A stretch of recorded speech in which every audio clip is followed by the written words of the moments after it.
السلام عليكم ورحمة الله وبركاته، حياكم الله في قناة دي جام. مقطع اليوم تكملة سلسلة تختيم فاينل فانتسي 16. في ذا المقطع حيكون فيه قتالات مرة رهيبة، فاستمتعوا بالمشاهدة ولا تنسونا من الدعم بالشير واللايك والسبسكرايب، ويلا نبدأ.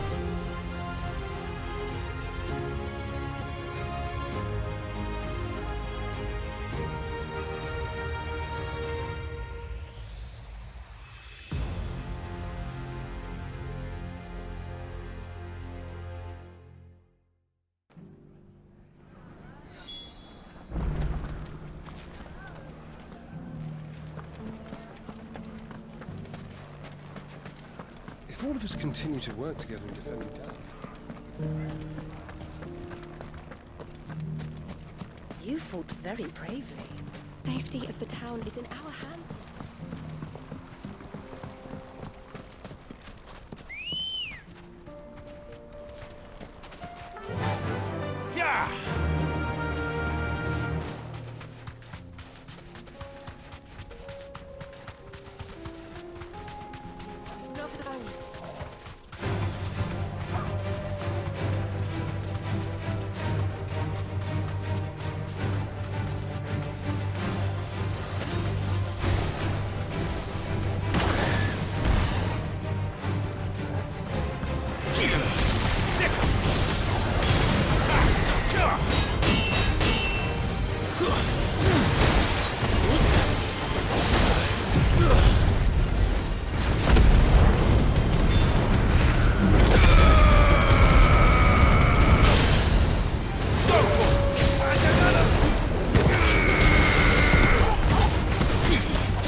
Good girl. Fly, Ambrosia.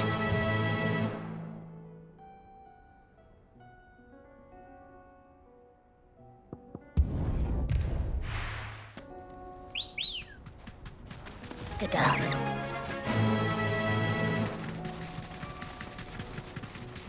Company.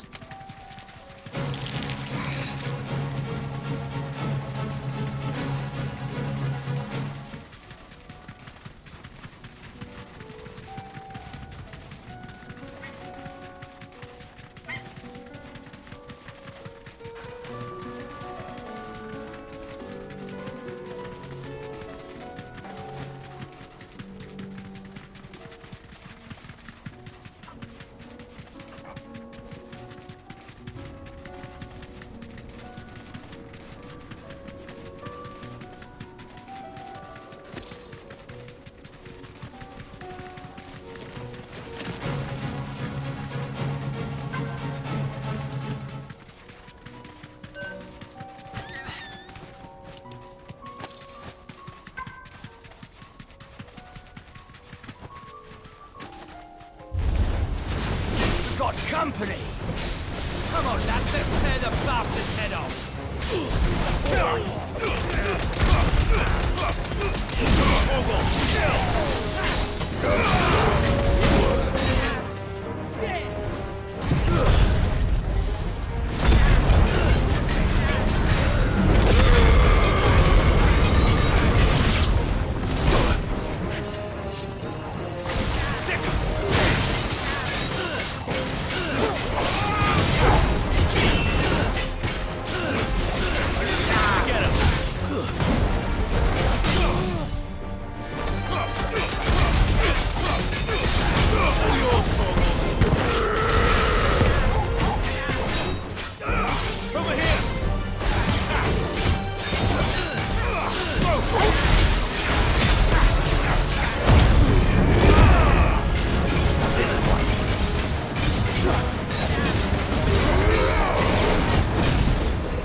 This must be Ignac's luggage.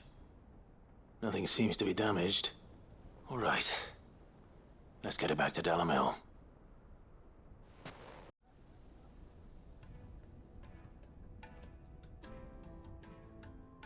I hear I have you to thank for the return of my effects. What shall I call you, my good man? Wyvern. Glad to make your acquaintance. A formidable name indeed. Well, Wyvern, I appear to be in your debt. Redeem here tells me you wished for an audience. Is that all? A few moments of your time should suffice, yes. You're a peculiar fellow, Wyvern. All right, speak.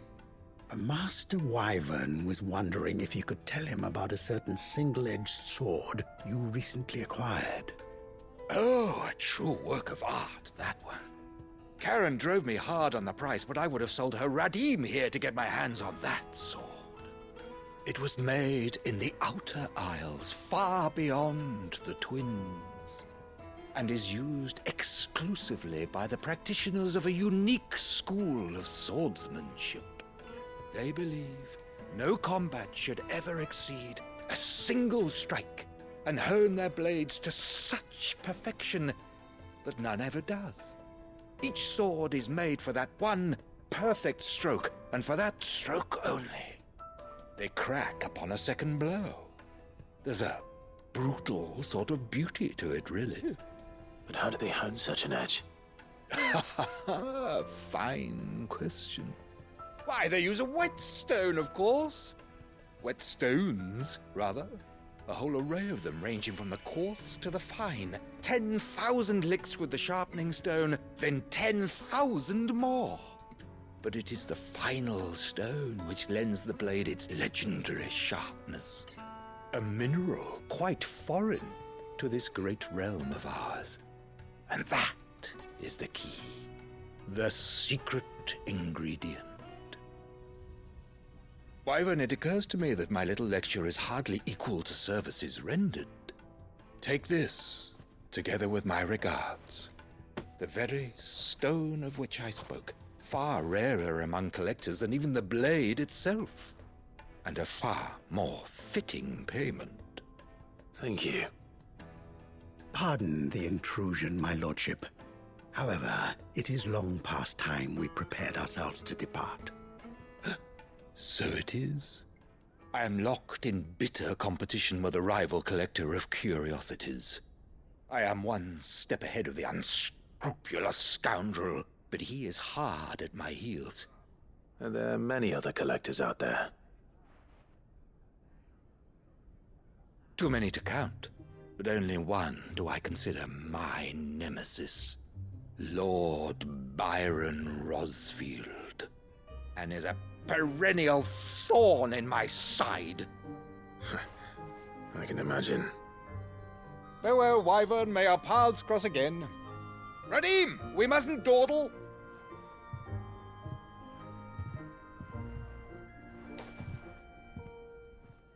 I think his lordship is rather taken with you, Master Wyvern. Thank you again for your assistance. Coming, my lordship. I'll be right there.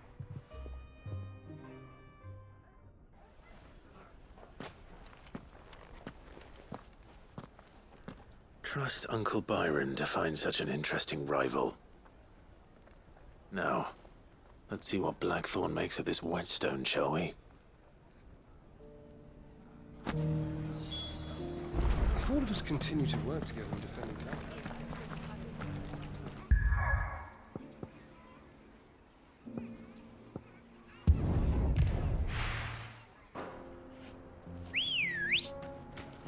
Come on.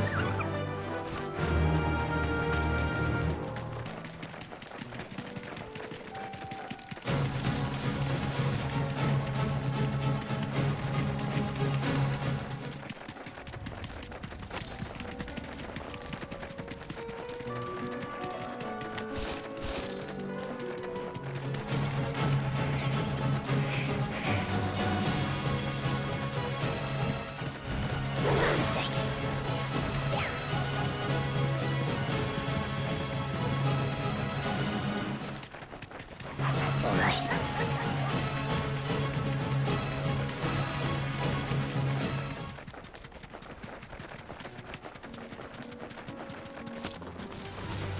enough of you, are there?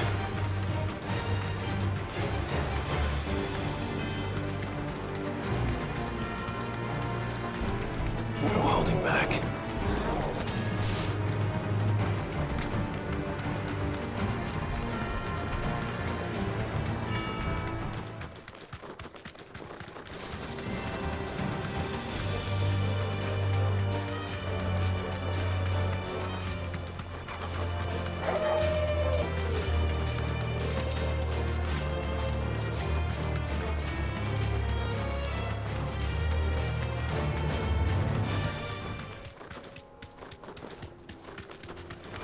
Don't get surrounded.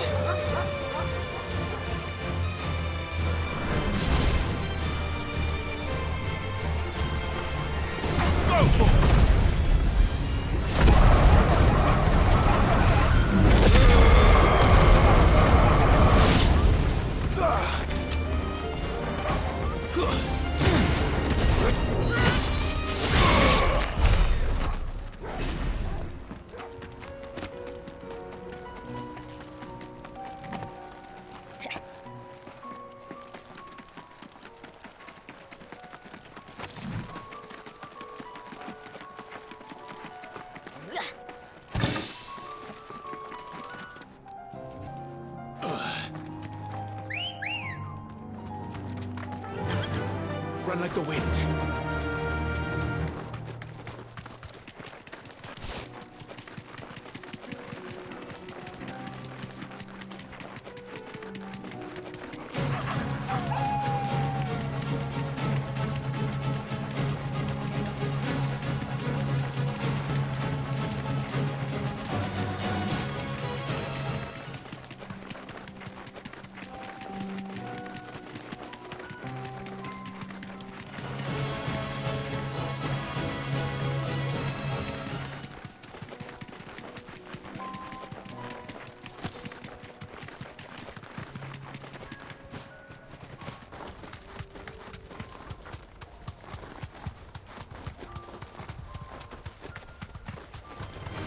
This won't be easy.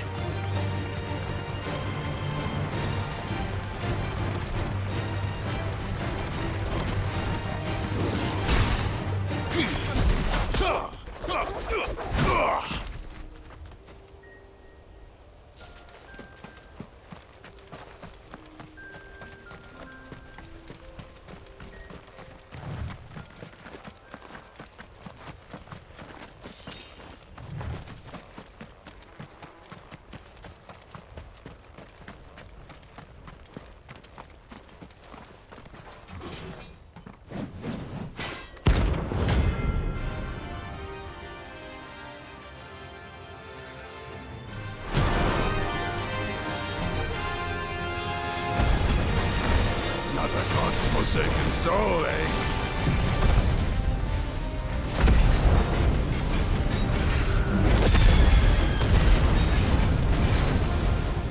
Only those who have nothing. Go empty your pockets.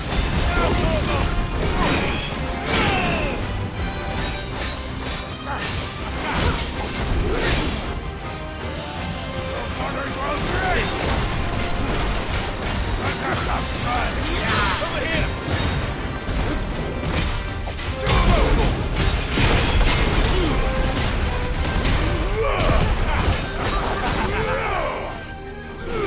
Get him.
A deserter turned outlaw.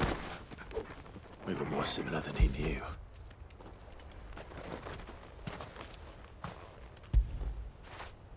When did you get so big?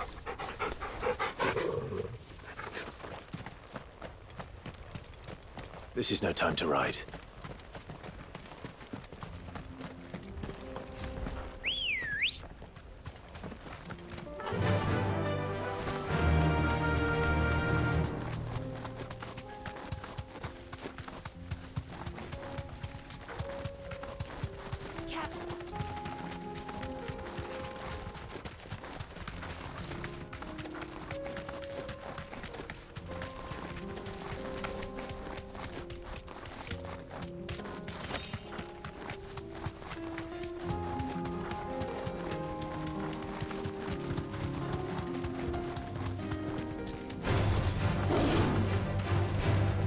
Safe.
They don't look happy.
Peace at last.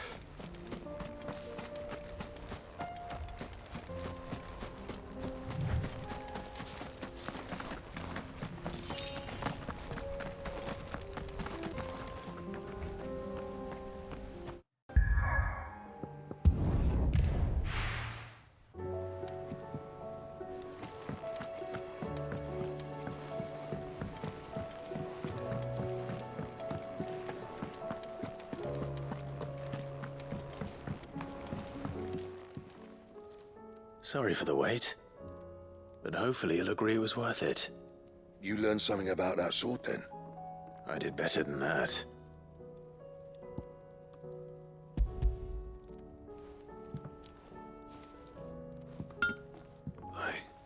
A whetstone? Yes. But not one you'll find anywhere in Valisthea.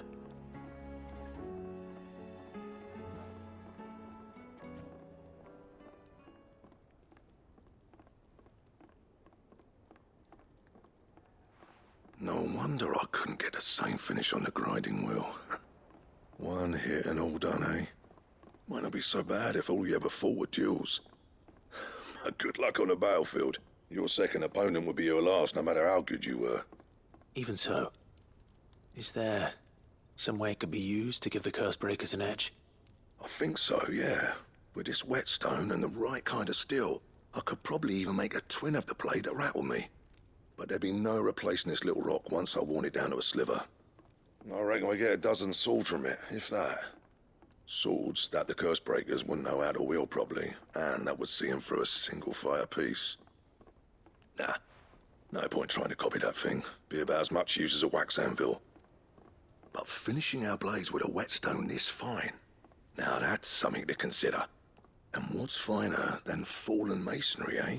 Or more hard-wearing for that matter. Just imagine it. Good Valisthean steel with an edge as sharp as any found in the Outer Isles. I won't make a copy, nah. I'll make something much better. I'm sure the curse breakers will be delighted. Just don't push yourself too hard. Don't you worry about me, sunshine. I've been working day and night since I was half your age, and I'll still be here when you're long gone. Hey, thanks, Clive. I mean it. I owe you one, August too. It's good to know someone's looking out for me. You'll be happy to hear you said that. And I'll see that my debt to you's paid. First new blade I make's got your name on it. You come and find me when you've got the materials. All right. I will.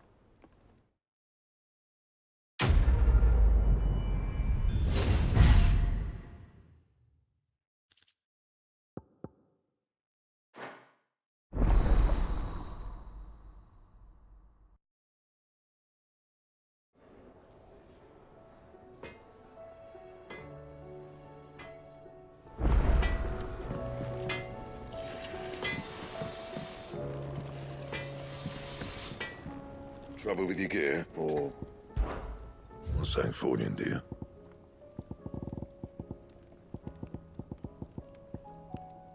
Don't waste my time. You ain't got the stuff. Anything else? Did you see the pair that got pulled into time?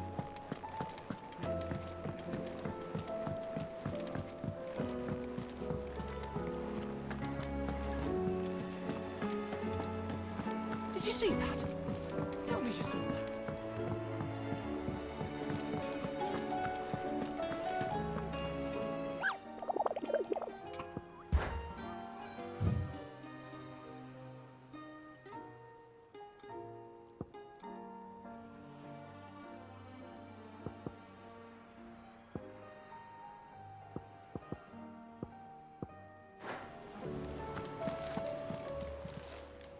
Welcome to the Patron's Whisper. Come to claim your just desserts? You earned this. All in good time, eh? Best of luck out there, Sid. How are you doing? Anything catch your eye? Think you can help? Are we even safe here?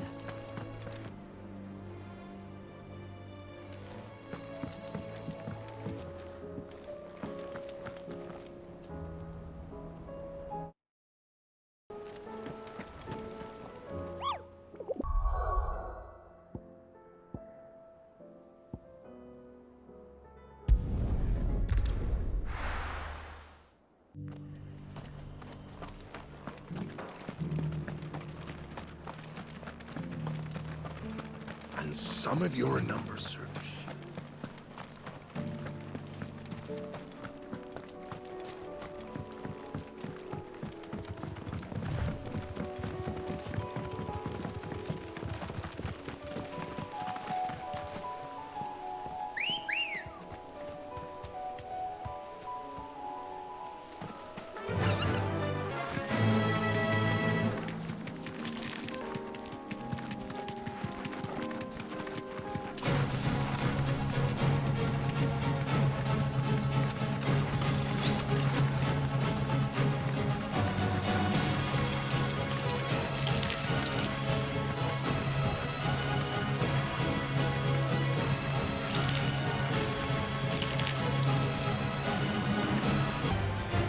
go.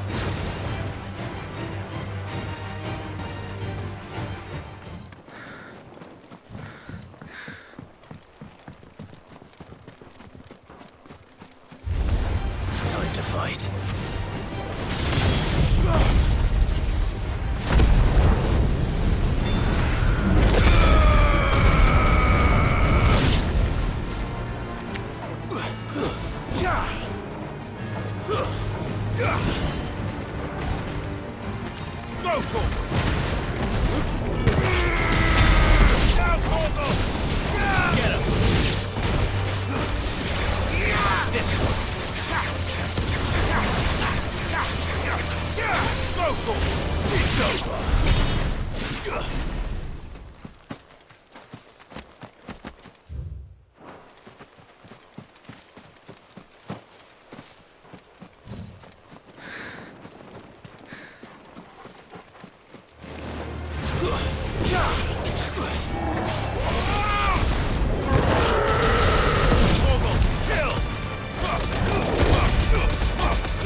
back to sleep with you.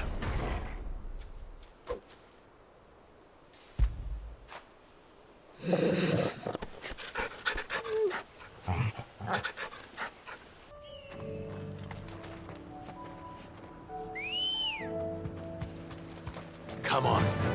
Run like the wind.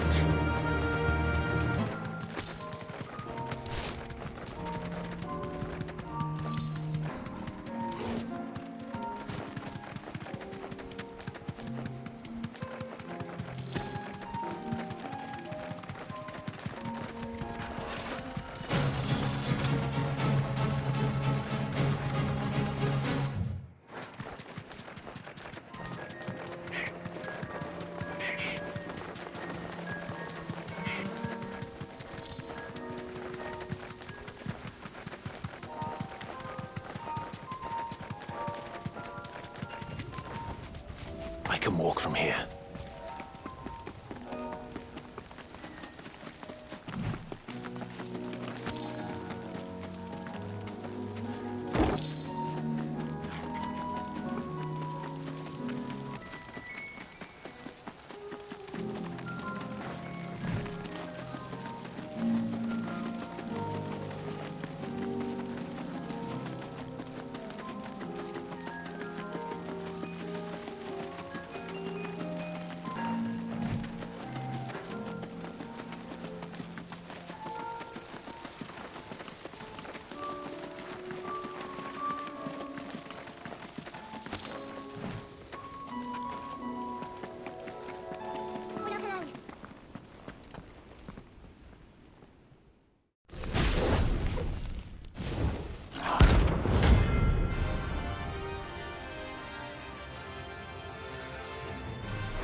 Here. Greetings, Your Majesty.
Your reign is over.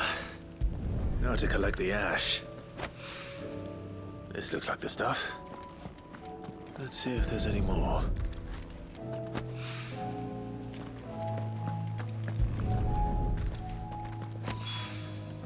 That should do it. If it wasn't this, he could fetch it himself.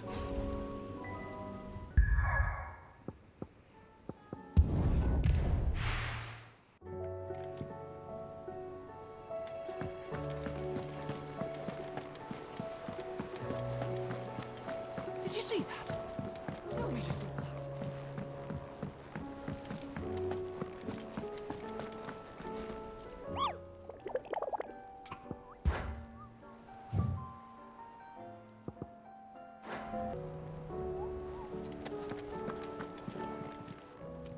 Welcome to the Patron's Whisper. Is everything we've received and everything promised? Hasn't been delivered yet, I'm afraid. Best of luck out there, Sid. Clive. Quick look. Always something in there. I pity those in the villages.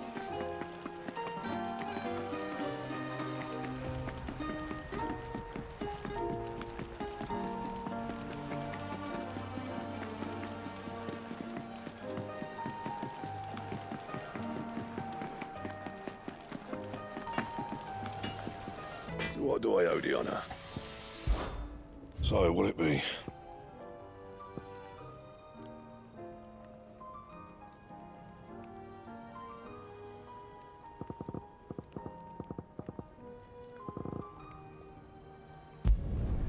Not bad, if I do say so myself.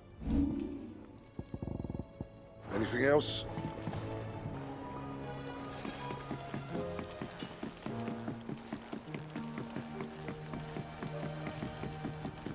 I heard the Emperor was impaled on his... We're all gonna die! You hear me?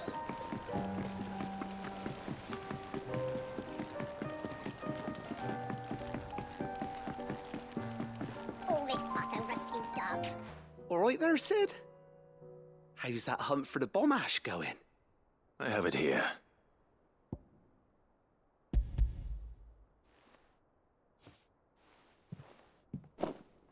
That's the stuff. And plenty of it, too. Enough to keep the Olympic bubbling away for a good old while. You're a gent, Sid. Let nothing say otherwise. Right then. Let's get this contraption up and running.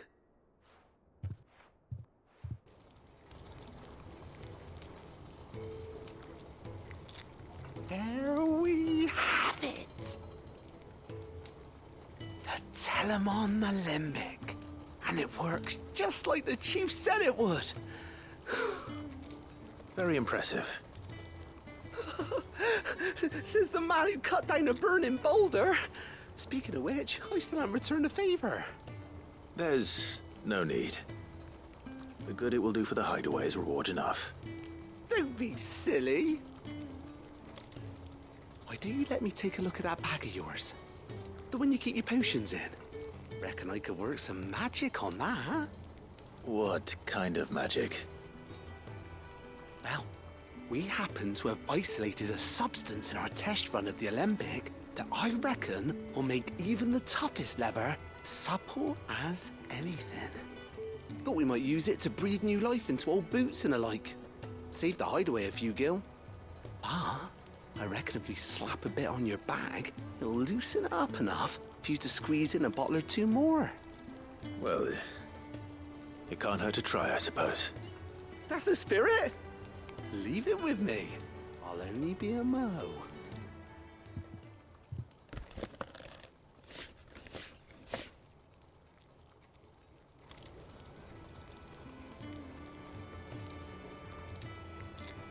Well, what do you reckon? It certainly feels more flexible. Right? Told you. Thank you. I think. No. Thank you for supporting Mid and the rest of us in our endeavors. Without you, we'd never have been able to discover wonders like that stuff I rubbed on your bag. And I'm telling you, there's plenty more where that came from.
No more vengeance.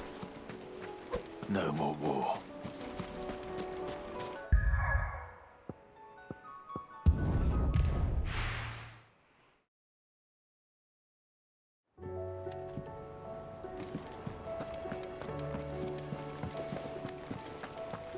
Did you see that?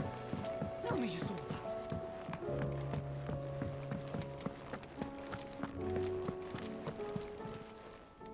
How may I help you today, Clive?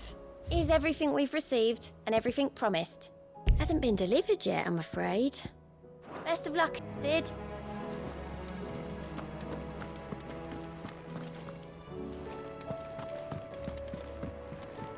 Clive.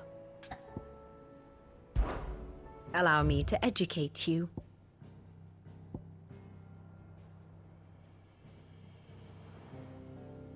Here you are.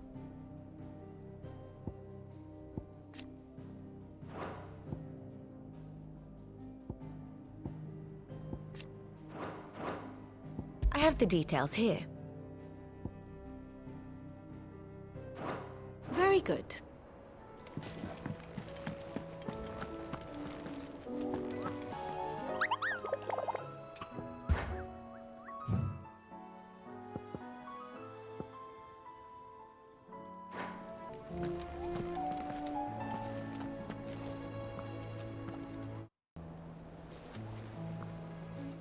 Was wondering when you turn up.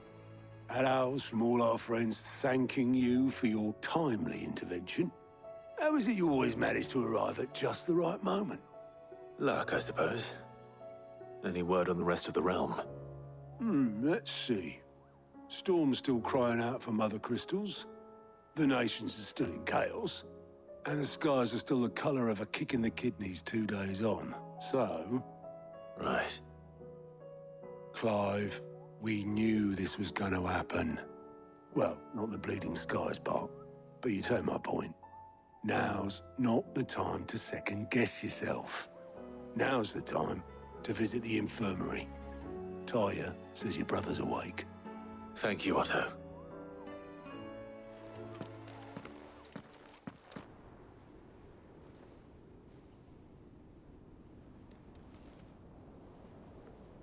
So it was not Sylvester, but Olivier who served as Ultima's puppet. And when Dion learned of this, he sought to slay the fiend.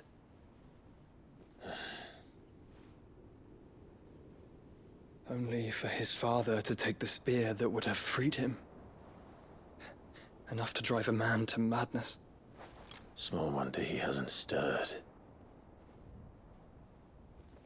I would be afraid to wake. Had I but reached out to him sooner, warned him of the threat Ultima posed. But now, both an empire and her prince lie broken. Joshua, what do you know of Ultima?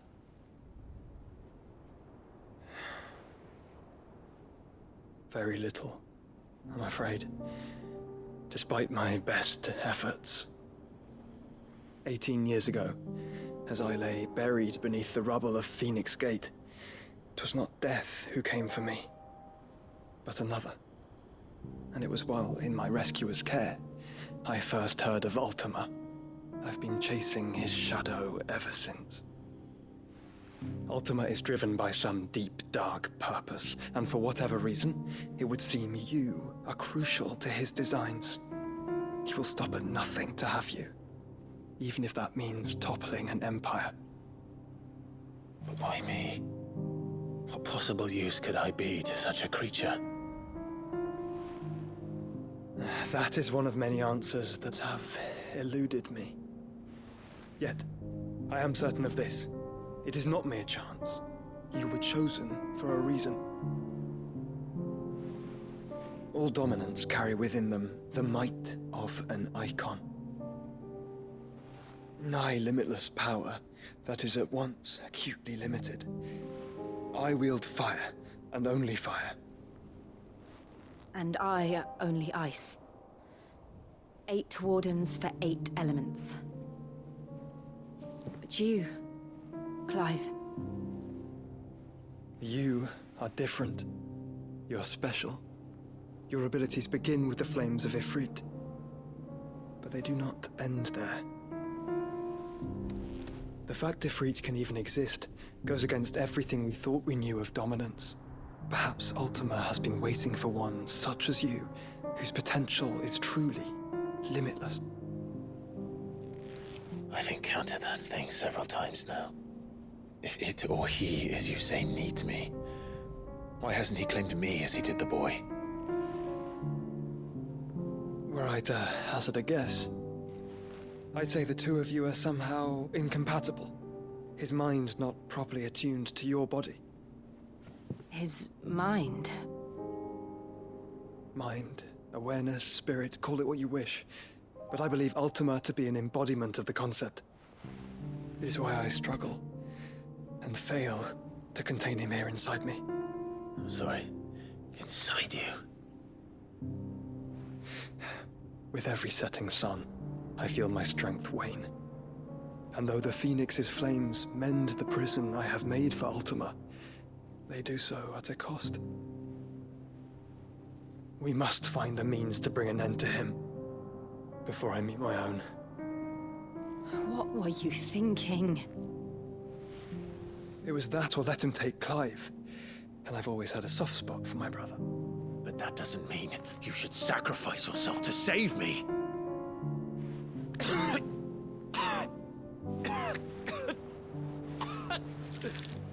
Joshua! Clive! It's Gav! There's an army of Akashic at the gates of Canver.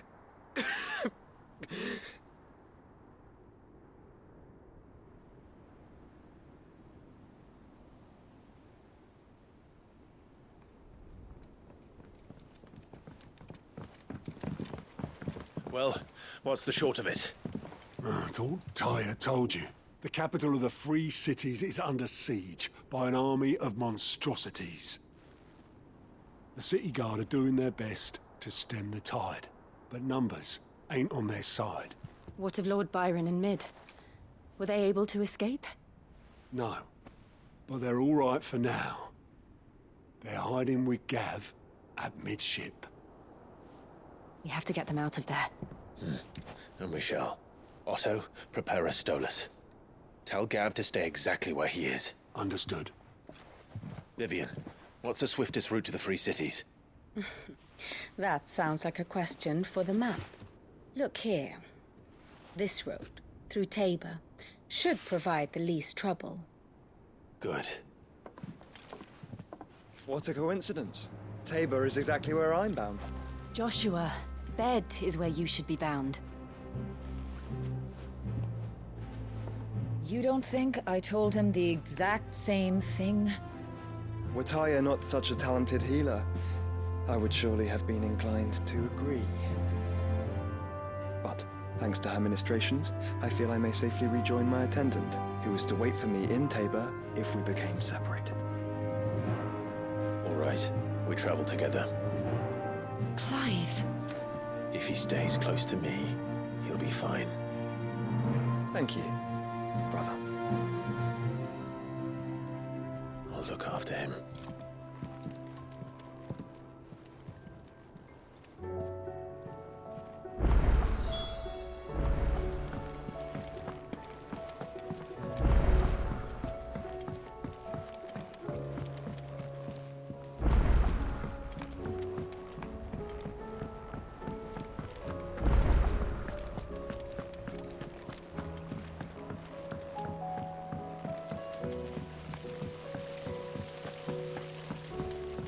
Is there anything we can do?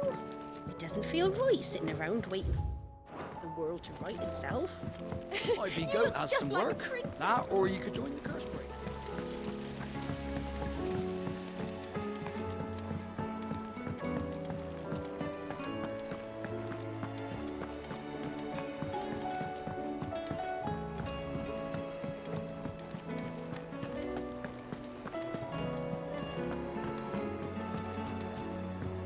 Will we ever see the sun again?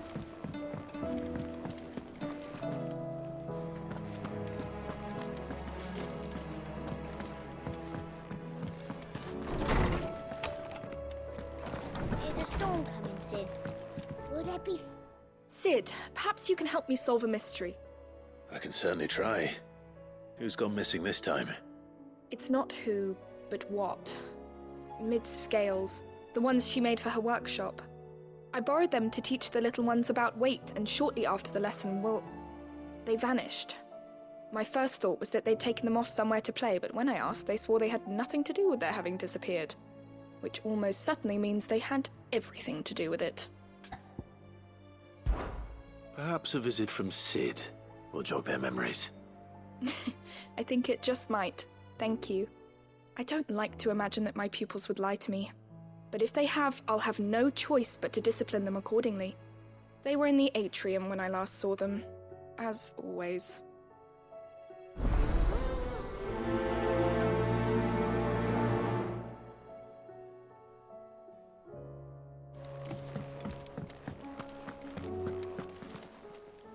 Knowledge hoarded is knowledge lost. I have compiled some new entries, if you would like to see them. If you have a question for me, I should be happy to answer it. You are always welcome, Clive.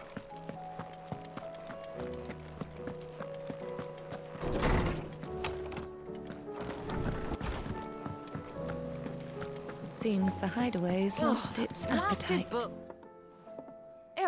You put me in this situation, Clive. You can bloody well get me out of it. I need a hand with a recipe. Are you sure it's me you're looking for? I'm not much of a cook. I'm all the cook will be needing, thank you very much. What I want from you is a little of your time, right? Oh, and perhaps your sword. You remember Ivan's stew, right? Well, despite the look of the thing, and that awful stench, people wolf it down. So I thought I'd try making one of these supposed masterpieces myself. Had a peek at the book and gave it a go, but, well... It wasn't as straightforward as you'd hoped. Ivan had the same problem. Yeah, but this is my blooming kitchen, and I will not be outdone. So if you don't want to be seen as playing favourites, I suggest you lend me a hand. I've never been one to play favourites, Molly. And I would be only too happy to lend you a hand. So, what's on the menu this time? A fried mortress of skyworm. That's one heck of a name, innit? Recipe seemed easy enough to an old hand like myself. Thought I'd followed it to a T. Only, turns out skyworm livers and drake's mint are not what I thought they were. At least I hope they're not, given the rancid mess they made. Ivan said the recipes in the culinary pilgrimage date back centuries. Who's to say the ingredients even exist anymore? Wow, that's a question for a scholar, wouldn't you say? Perhaps you know of one? Kindly old fella who haunts the shelves, maybe? Fine. I'll go and speak to Harpocrates. Perhaps he'll know something. And if he does, I'll see if I can find your ingredients for you. You do that. Lest we forget, you've got a reputation to uphold.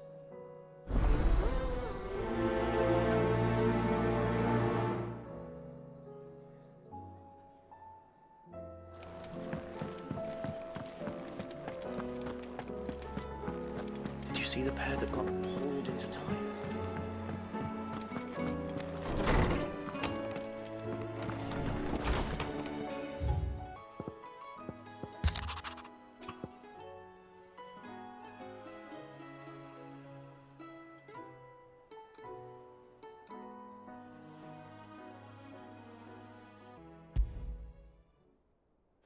Rutherford. Wasn't that the name of my uncle's manservant? Why would he be at Martha's Rest?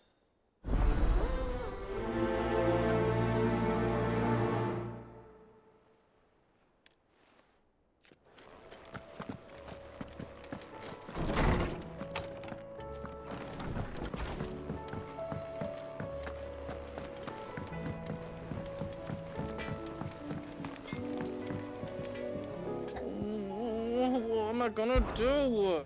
Is everything all right, Goots? You seem more discomposed than usual. Oh, I don't know what that means, but I'm in a bit of a muddle. Oh, I think Nan might be in trouble and she's... It's all right. You can tell me.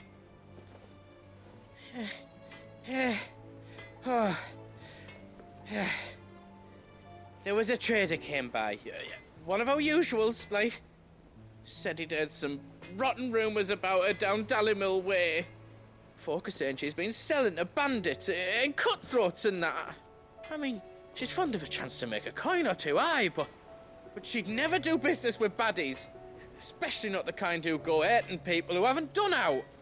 I wanted to ask her about it myself, but I'm scared she'll give us a tongue lashing. She'd never give your tongue a lashing, though, would she?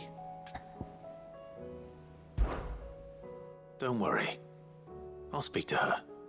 Oh, thanks, Clive. You'll let me know what she says, won't you? Of course. I'm sure it's all just a misunderstanding.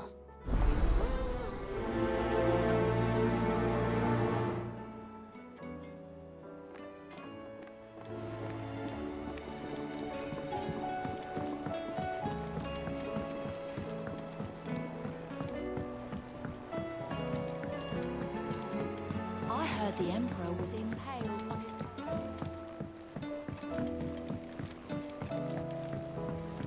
We're all gonna die! You hear me? What do you reckon we should do? I say we should...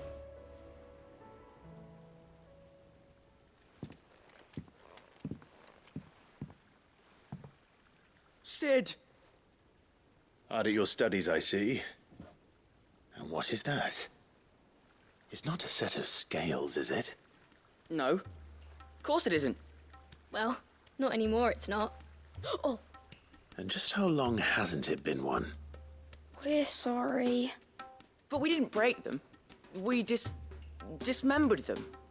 Just like Miss Mididol showed us. Miss Mididol? Why would she have you dismembering her creations? Because that's the only way to become a ninja-near. Miss Mididol said, the best way to see how something works is to take it apart and put it back together again. Well then, your work is already half done. Carry on. About that. The taking apart was easy enough, but it's the putting back we can't work out. Speak for yourself. The heavy thing goes at the bottom. Then...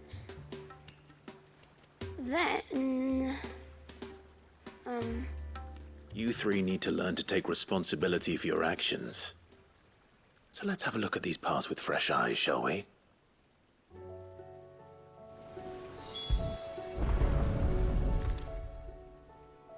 All right. Everything here was once part of Miss Mididol's scales. Every piece has its own role to play, and each is just as important as the others.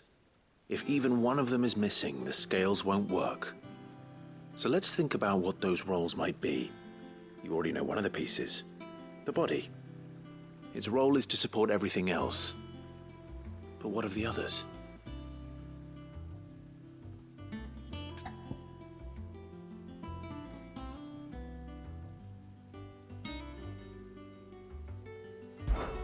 This is called the arm.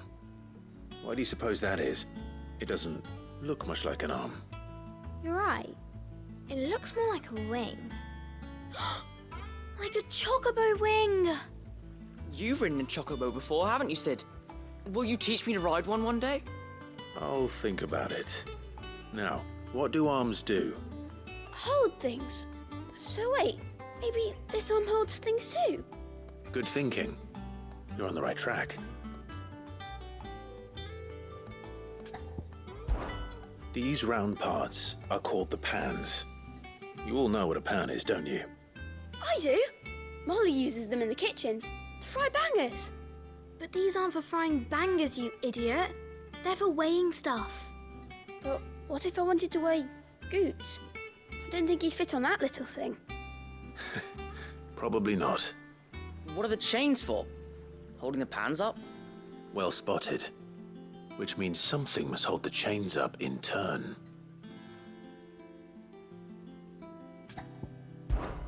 This tiny piece is what's called a cogwheel, or gear.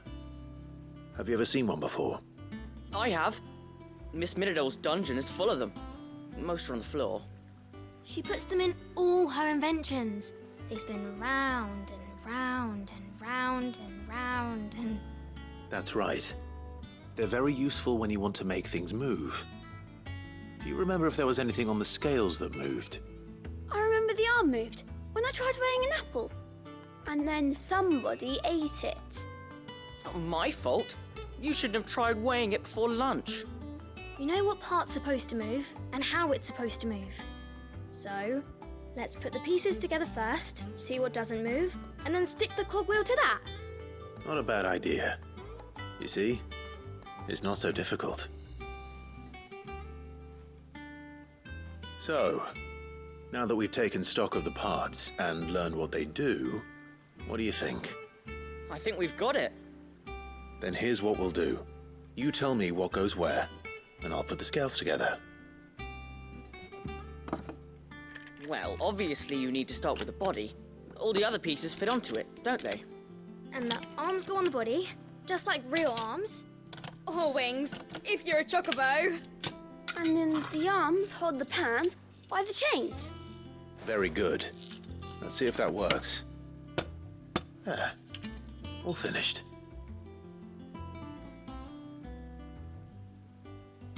Yes! We did it! Well, with Sid's help. Oh, I just put the pieces together. It was you three engineers who showed me how. That's right. We're Miss Mididol's hairs. Her hairs? Yeah, Hare's for the future. She's showing us her secrets now, so we can help out the hideaway when we're older.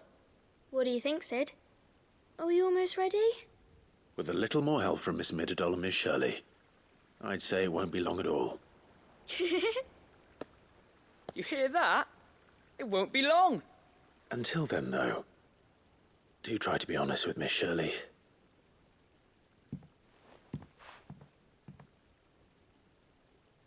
Hey, look! We never used the cogwheel. You don't think Sid forgot about it, do you?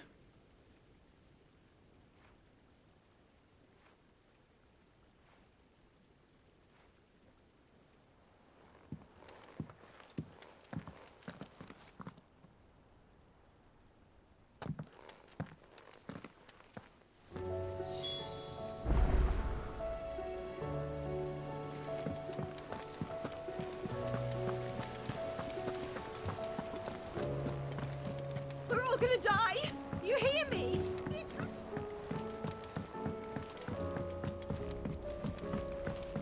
I heard the Emperor was impaled on his...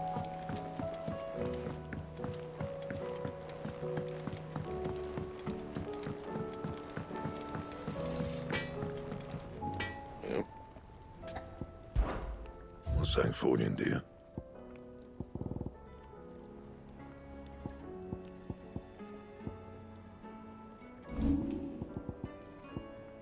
That it? Fine. It seems the hideaway is lost.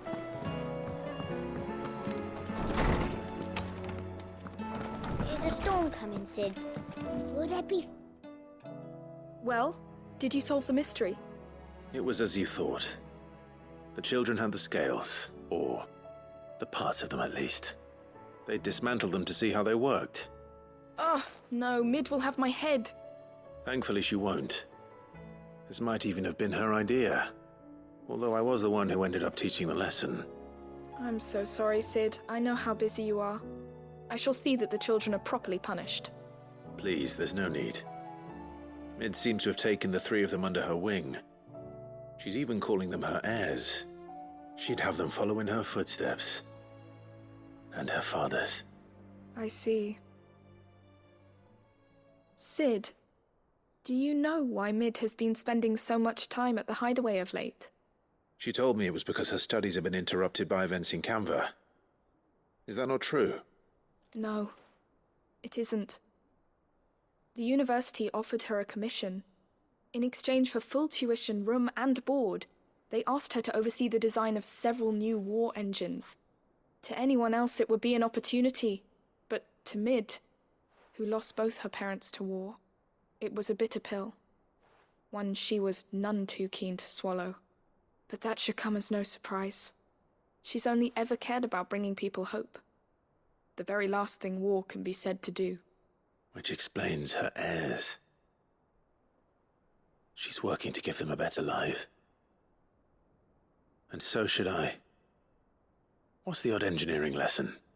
Ah, you've given them far more than that. And I'm sure they're very grateful.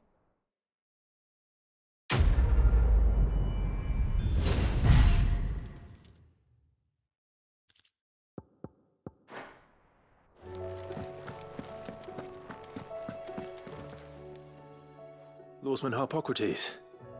I've come to pick your brain if you don't mind. It's about the book you lent Ivan. Ah, Valisthea, A Culinary Pilgrimage, a classic. One of my favorites, in fact. The young man did a wonderful job with the Chance's stew. I do hope we shall be able to sample more such marvels in due course. That's actually why I'm here. I don't suppose you know where I might find skyworm livers and drake's mint. Ah, so the fabled Sandbrequois delicacy is next on the menu. Delightful. The descriptions of fried mortress never fail to make my mouth water. Now, skyworm is a somewhat antiquated name for the wyvern, their ground livers being the paste from which the mortress is made. Dragon livers. How very Sandbrequois. One would have thought the disciples of Bahamut would have a touch more reverence for their icon's brethren, but apparently not. I believe the specific dragon the recipe demands is the blueback wyvern, said to be the very color of the sea beside which it resides. So we know where to look for our liver. But what about the drake's mint? Saint's bonnet in contemporary parlance, a herb which grows along the North Reach coast. I gather that one can locate the cheerful yellow flowers by their heady scent alone, so I'm sure you'll have no trouble finding them. I may add that people once believed game was best served with the flora that sustained it in life, in which regard fried mortress of skyworm is undoubtedly a typical dish of the time. Meaning that if I find one, I find the other. To Northreach, then. Best of luck, Clive. And do save me a bite once the dish is complete.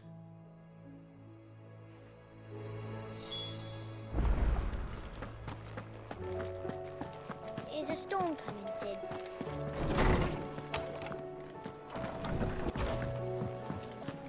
It seems the hideaway has lost its... Lady Karen. How's business? Not nearly as foul as the weather. You're doing good trade, then? Both in and out of the hideaway? Can't complain. Wait. What exactly are you getting at? Not once in 5 long years do you pay my affairs half a care. But here you are today, raking me over the coals like a bloody popoto. Just asking. Out of interest. All right.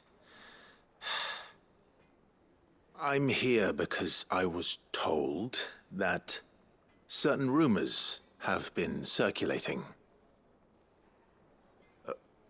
About you selling weapons to brigands. Oh, are you? And who was it who knows me so well as to tell tales of my evil exploits? I didn't exactly hear firsthand. All I know is that someone in Dalimil has been spreading word to that effect.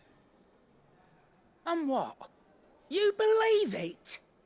You think I'm profiting off the blood of innocents, do you? Look, I've done things I'm not proud of. Might be there were a time when I turned a blind eye to the wretchedness of the world so I could line my pocket. But that woman is no more. And you'd know that if you'd ever paid the slightest bit of notice. You're right, Lady Karen. I apologize. It was wrong of me to doubt you. Aye, it was. Now, I reckon you've got better things to do than pointing your do-gooding finger at a poor old woman. Of course. Good day.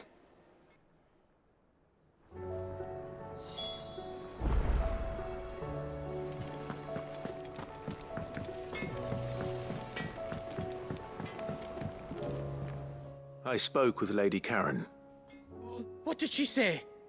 That the rumors were unfounded, and that I was a fool for thinking they might hold any truth, along with some other things that made her feelings clear. And while it sounds like she may have done things she regretted in her past, she says those days are behind her. Oh, well, that's good. I knew Nan wasn't caught up in out bad. But why would people say she was? What did she ever do to them? It's not right. No, it's not. But people do things for all sorts of reasons. Perhaps we'll never know. Well, I'm going to find out. That trader, he said they were all talking about her in Dalimil. So that's where I'm going. I'll find someone who'll tell me, you'll see. Are you sure that's wise? Whoever's spreading these rumors means Karen ill. Oh, right. But that's why you'll be coming with me, isn't it, Clive? I suppose it is.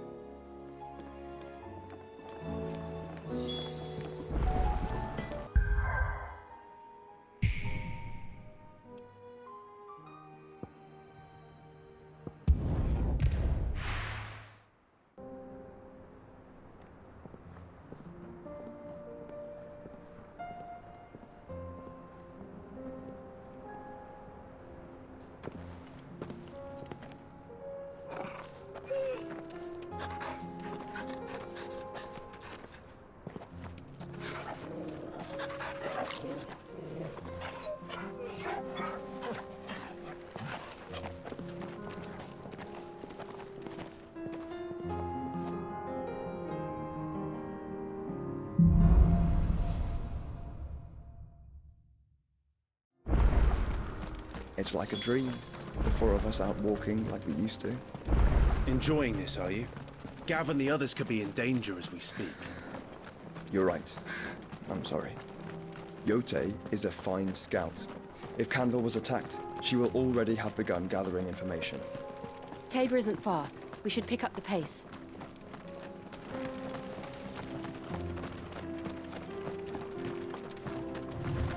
We can use the ruins to cross. Assuming they will allow it. The Echoes have a will of their own. Good girl. Faster!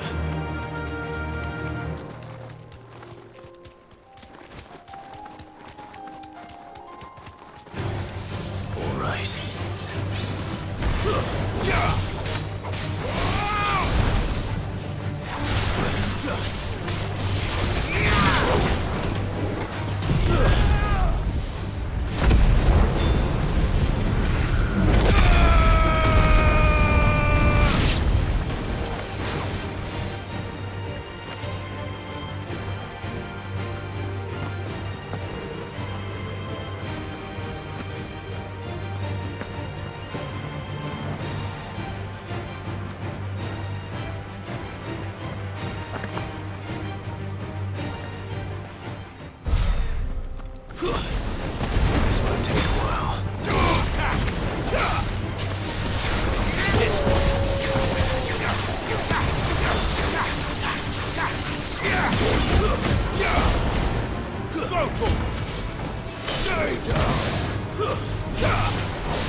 Let's go.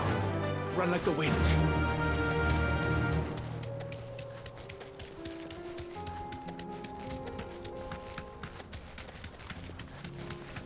Tell us about Yote, Joshua. She's strong-willed, loyal, and deadly with a blade. Much like Clive, but with better manners. You deserve a rest.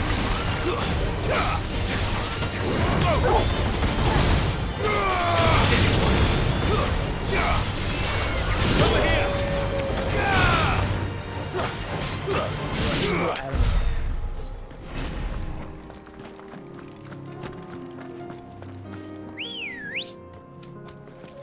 Come on.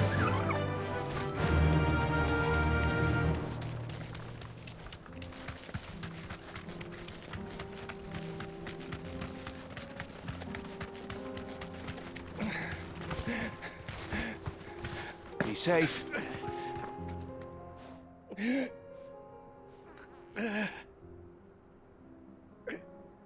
You're injured. What happened here? Where are your comrades? Ether flood. Up ahead. It swallowed our camp while we slept. My own men did this. Turned every last one of them. There's a village not far from here. Tabor. The people were kind to us. It's only a matter of time before they won't stand a chance. We can't let those monsters reach the...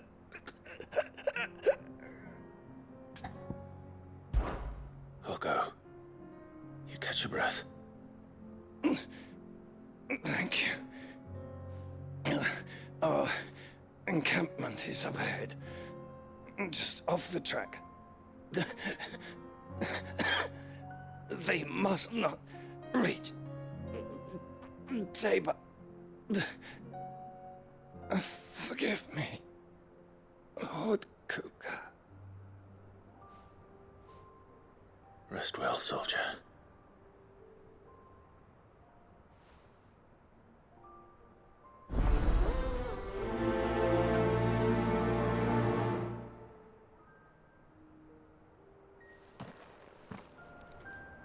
You said the encampment was close. Let's hope the Akashic are still there.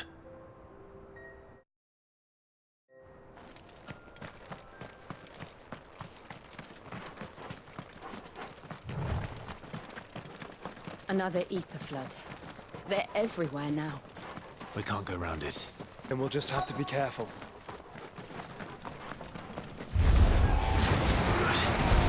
Good. Got here in time. Kill!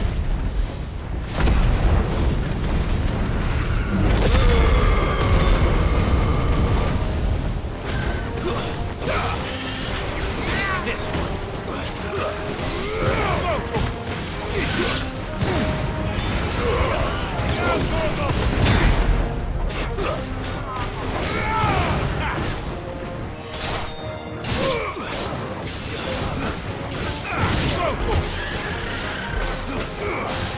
Get him. This one.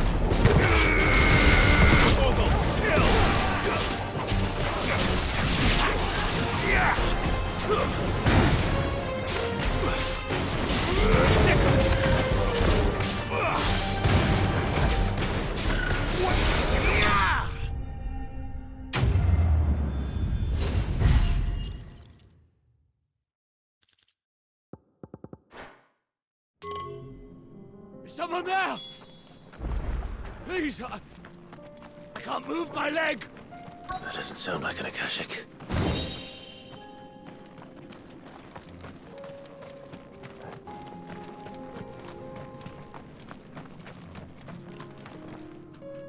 You're with the battalion?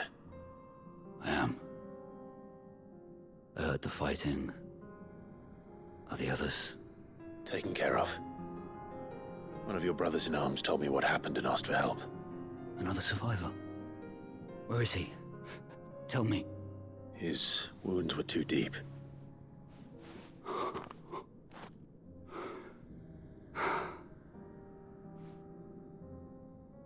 He was right to send you. Those things you slew are no longer my brothers.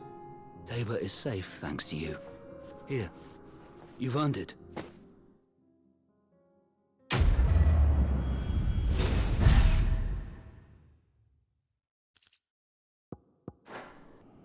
You seem familiar. Have we met? You must have me confused with someone else. Wait. That scar. Son of a whore. You're Sid. I was there in Kosnis when you killed my brothers. I was there in Rosalith when you killed my commander. My war with Hugo Kupka is over. I bear no ill will toward those who followed him. And what of my ill will? Coward! Draw your steel. Lord Kupka shall be avenged! When your wounds have healed and your head has cooled, come and find me if you must. Though I hazard your life would be better spent in service of those who need it. Or have you forgotten your oath to the Republic? My oath? What would you know of oaths? I know how hard they are to keep. Which is why I'm giving you the chance to keep yours. No. I won't be deceived. Lord Kupka told us of your crimes. You are an outlaw. A murderer, not some man. Like you or anyone else. I am nothing like you. But if you're not gonna kill me, then go. Leave! Just know that I will find you, Sid. Someday.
We're nearly there.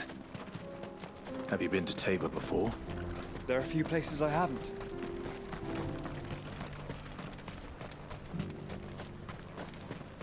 Where now, Joshua?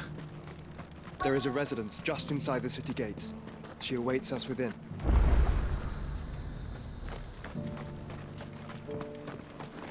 Are you buying or selling? Take care.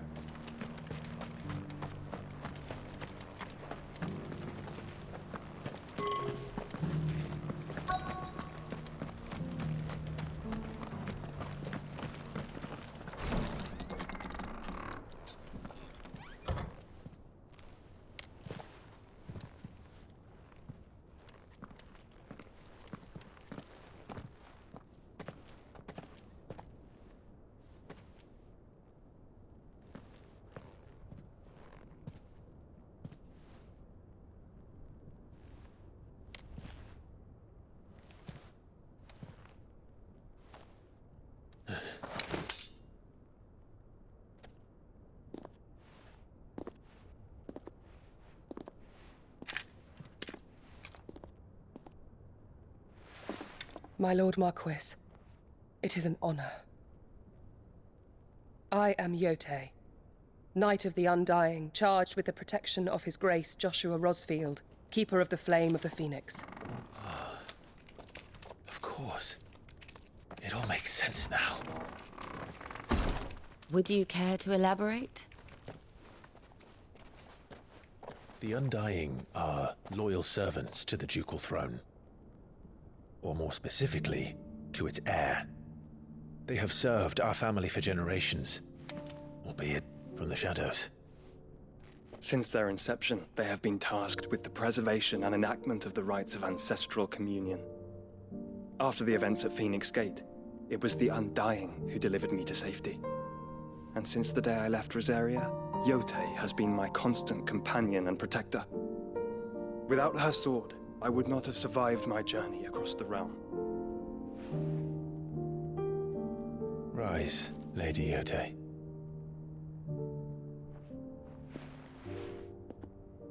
You saved my brother. I owe you a debt I can never repay. I but did my duty. Come now. Tell us what you've discovered. Your Grace. It is as you feared. The vessel we spied off the coast of the Crystalline Dominion on the night of her fall. It was the Einherjar. Beyond any doubt. The Black Galleon. Joshua, the Einherjar is the Royalists' flagship. What business would they have in the Dominion?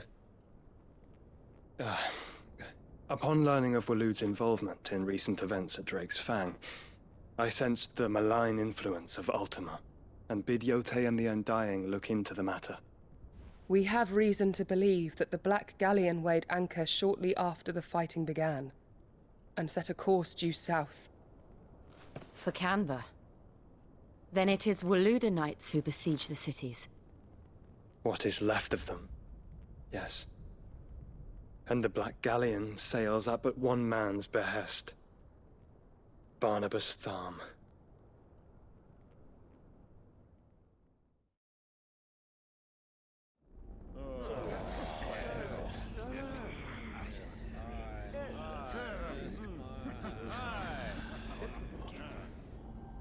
But are we truly safe here in the Agora?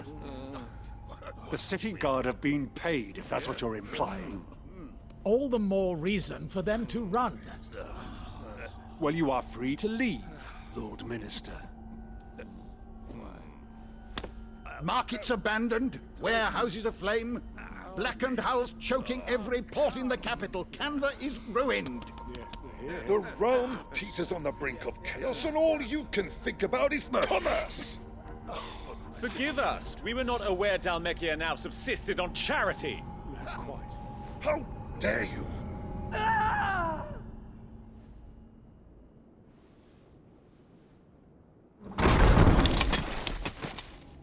Distinguished members of the Council, you must forgive His Majesty this intrusion.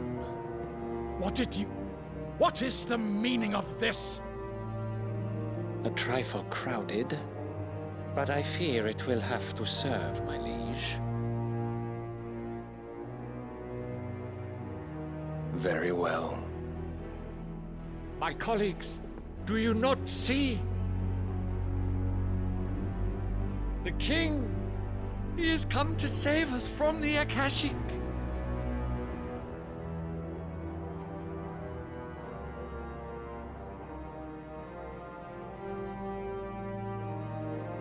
He is a gift from the heavens, divine intervention, our very salvation. And of course, if it is compensation he requires, we would be most willing to negotiate a fair price for services rendered. Fools! Your ignorance unbecomes you. Your Majesty, correct me if I'm wrong, but I would swear that the fiends washing the cobbles of Canva with the blood of her citizens wear the colors of Waloed. Ha! So you do not deny it. Guards, fetter them, and see our guests to the dungeons!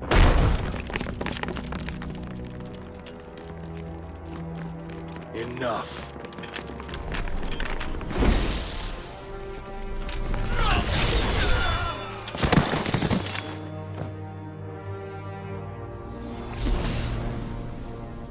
Pathetic creatures.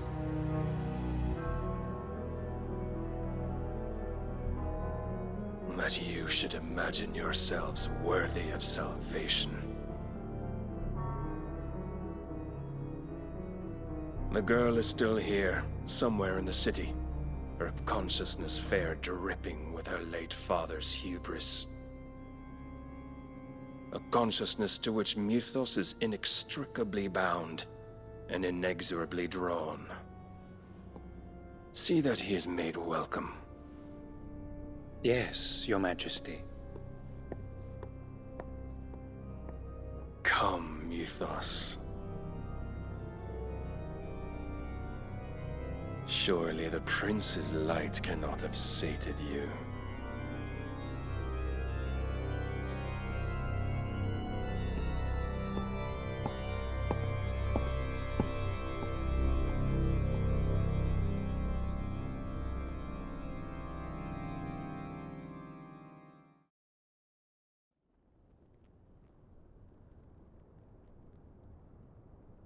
So then, how long has Waloed been under Ultima's control? How long indeed? Based on what we know of Barnabas's actions, I would guess some few years, mayhap more. But to what end? What does Ultima want? The tapestry. Show them.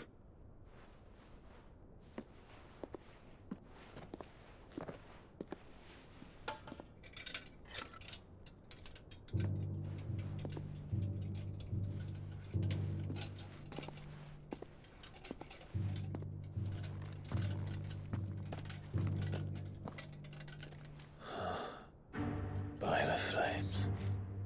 Phoenix Gate, Drake's Breath, and now here. But what is it? It is old, ancient, even. Naught remains of the faith it represents, save what can be gleaned from the image itself. None could tell me what the one in the apothecary meant, even the Undying. But I believe it may be the key to discerning Ultima's purpose. That figure in the center, the one beneath whom the icons congregate, that I believe to be Ultima. He is a god, or at least godlike, his very existence beyond our ken. The icons, and by extension their dominance, are meant to be his subjects, and while some, like Barnabas, have accepted this role, others have rejected it, like you, Clive, which is rather inconvenient, as it appears he needs you most of all. And gods don't like to be disobeyed. No, I don't suppose they do. Clive, may I tell Yote of the lake? By all means. Yote, I will be accompanying my brother to the Free Cities. Whilst we are afield, I would have you watch over those Clive has made his wards. Omielos delan tuisag ilith. Though well concealed, the hideaway lacks trained fighters to defend its occupants should they be discovered. But it is my duty to... As it has ever been my brother's duty, remember. If that is your wish, Your Grace. But please be safe. If aught were to befall you, You have my word.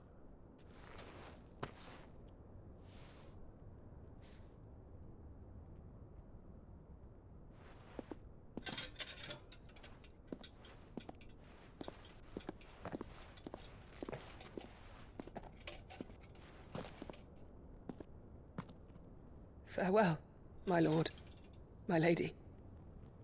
We are in your debt, Yote.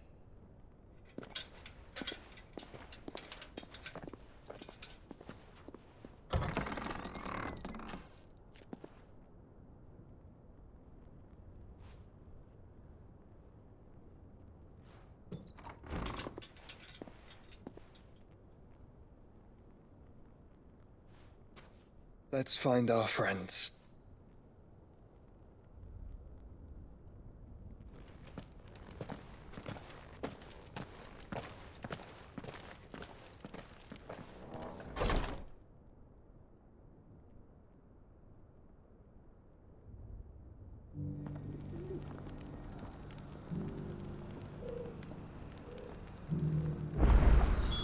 It's plain she cares for you very deeply. And I her, which is why I had to let her go. Opportunity beckons. Who among... Is that blade for hire, perchance? Because I have a mind to make a killing. Figuratively, I hope. Well, yes and no. A passing caravan carried with it a rumor most fortuitous for one in my trade, that an elder Dread Evis had been sighted in the fields of Korava. Dread Evis are aggressive beasts.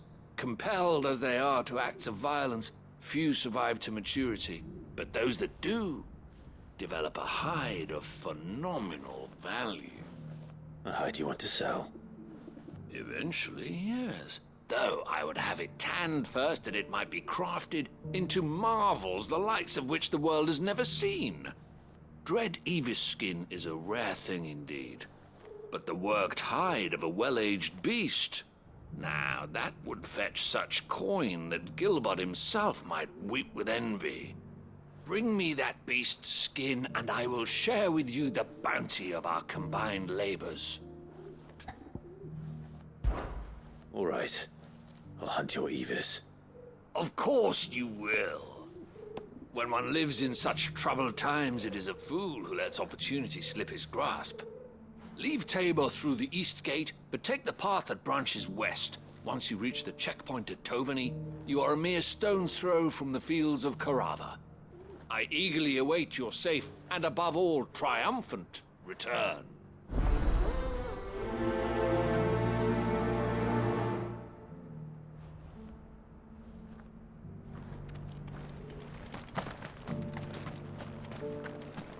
I feel like I've fleshed 100 skins today. Stay focused, will you?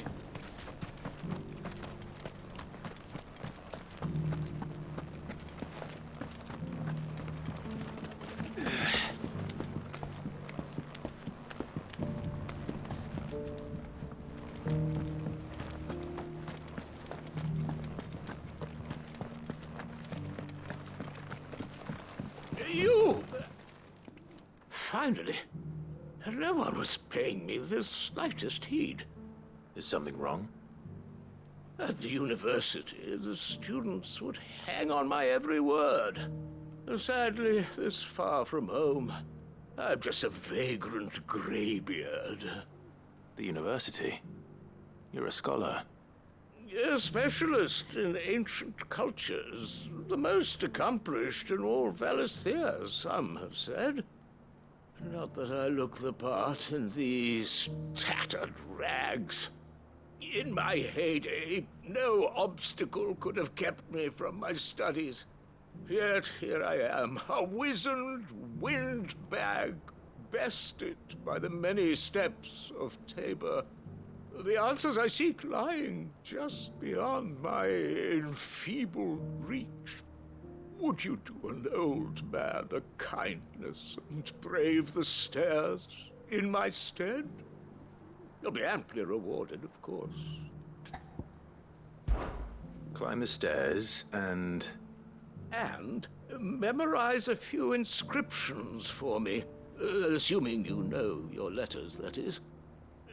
Some courteous soul is rumored to have carved clues to Tabor's rich history into stones dotted about the village. 3 of them, to be precise. 1 each to the north, south, and east. I'm here in the hope that those carvings might shed light on a riddle I've been pondering for some time. Namely, the otherwise undocumented origins of Tabor's unique people. People quite unlike those of neighboring lands. I can't promise I'll remember everything perfectly. Remember what you can. I'll piece together the rest. Make for the domed pavilions, and you'll have no trouble finding the stones.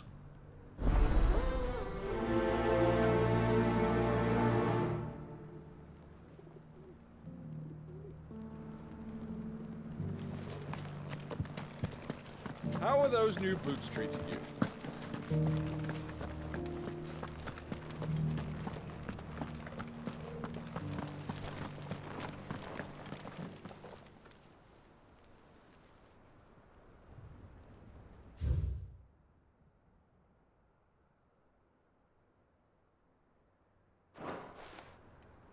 No history would be complete without mention of the mother crystals.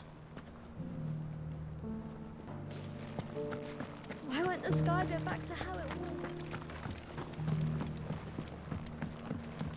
was? So it's these stones to Canva, and the rest of the boxes to...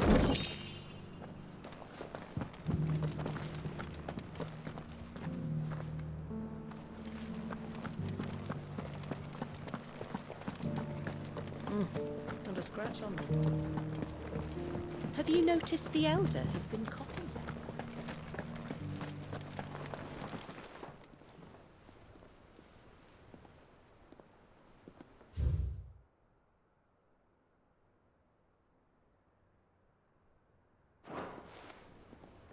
What golden plains might the wanderers have called home, I wonder? Decent quarry's been hard to find since this place turned. It has indeed.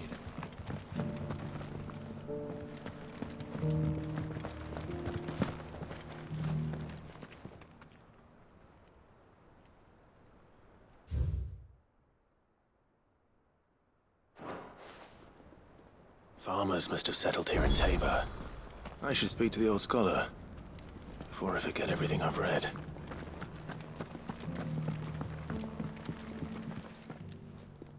The engravings were in good repair considering their age. Oh, would that I could have seen them for myself. Come, don't tease me now. What did you learn of this place and its people?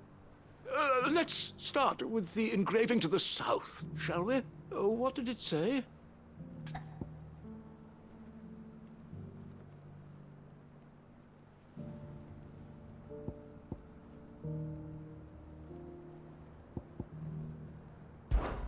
Guardians of the Crystal, the first stones of Tabor, sacred hold thy noble blood, till ends the mother's labor. I'm pretty sure that was it.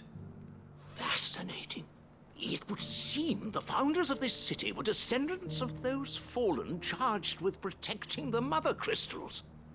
But whatever could have driven the Guardians so far from their sacred charges, I wonder? The engraving to the north is next, I think.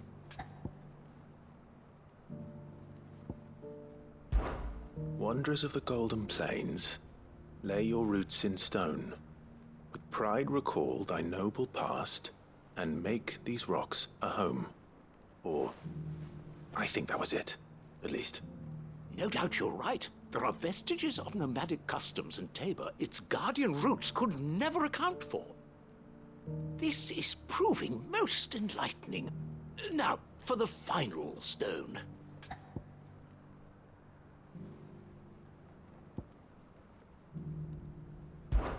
Children of the hunters, now tillers of the land, reap her promised blessing and give praise her gracious hand. That's all three. And so, we add primitive farmers to Tabor's founding peoples, the final piece of the puzzle. 3 engravings, one for each of the 3 peoples to have settled Tabor in ancient times. Guardians of the Mother Crystal, wanderers from across the plains, and last but certainly not least, hunters turned farmers. Little wonder it was so difficult to trace the roots of Tabor's culture. Those roots reach down through 3 distinct traditions. Nonetheless, one cannot help but wonder why this fact is not better known among scholars, given that the stones stand here for all to see. Too many stairs, perhaps. Ha! Too many by far. Here, and thank you.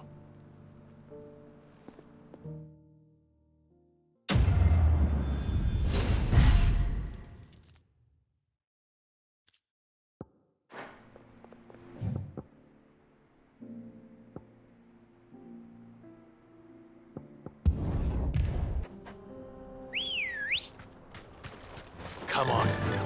Fly, Ambrosia.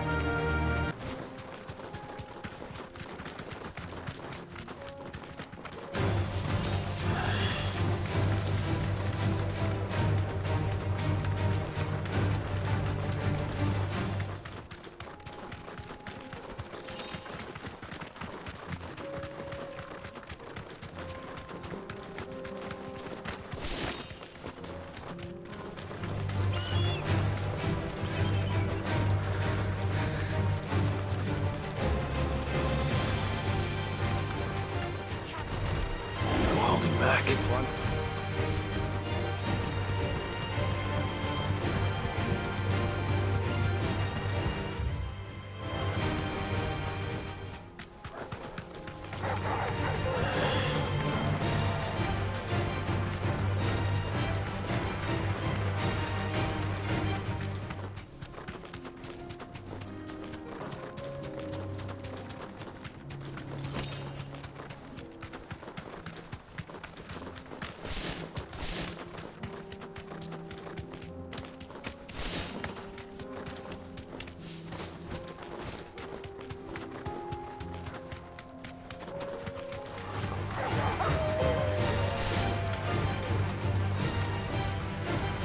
walk from here.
There's still plenty of fight in him yet.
The sooner it's off my hands, the better.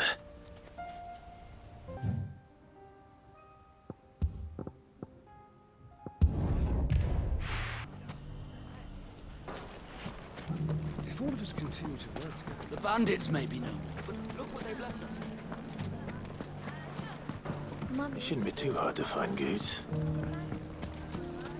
The gentlemen of the town guard are a strapping.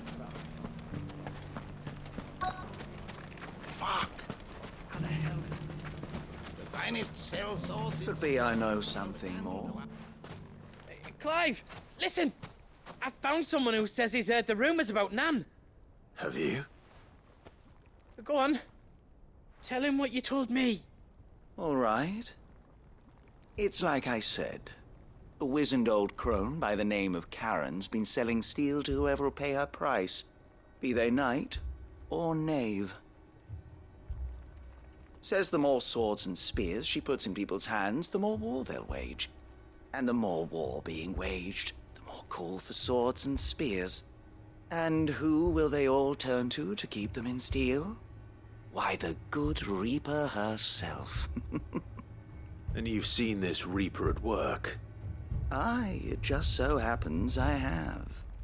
You'll find her right here plying her trade most days. Here in Dalimil? Where exactly? She has a stall here in the market, but if you're not the patient type, you can probably find her at her storehouse on the edge of town. But it'd be a bolder man than me that braved that particular nest of vipers. Feeling bold, traveler? I hope so, for your sake. Now, if that's all, I have places to be. Sorry to have kept you.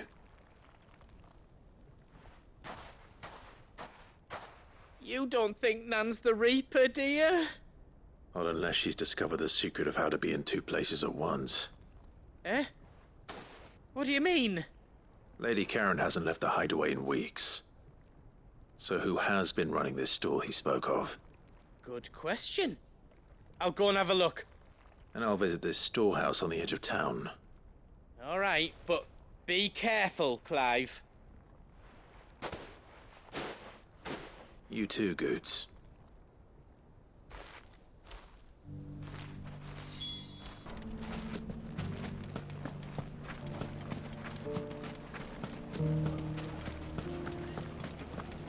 The gentlemen of the town guard are a strapping. What a mess.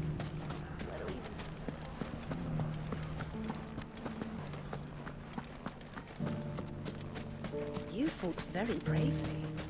The safety of the town is in our hands.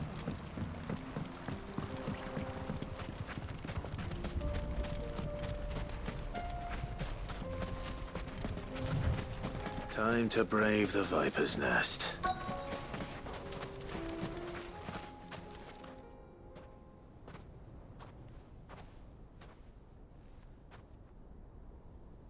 Just you, is it? Thought I might have laid it on a bit thick. It was a fairly unconvincing tale. So, what now? That's up to you. Die a slow death, or a quick one. Boys, he's all yours. But that sword is mine.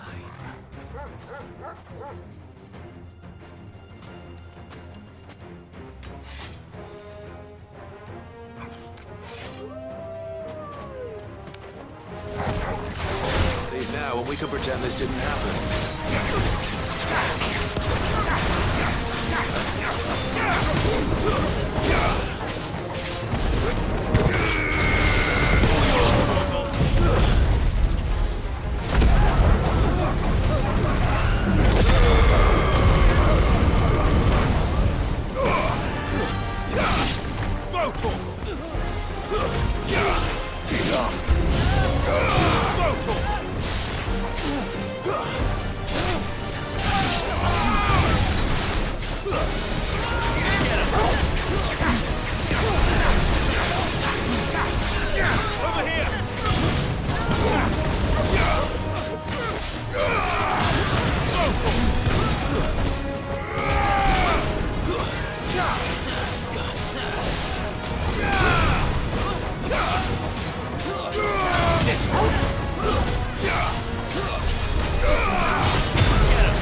Oh, you've done it now. Go on. Tell me what I've done. When the Borgwyn finds out you've killed his men, he'll have your head.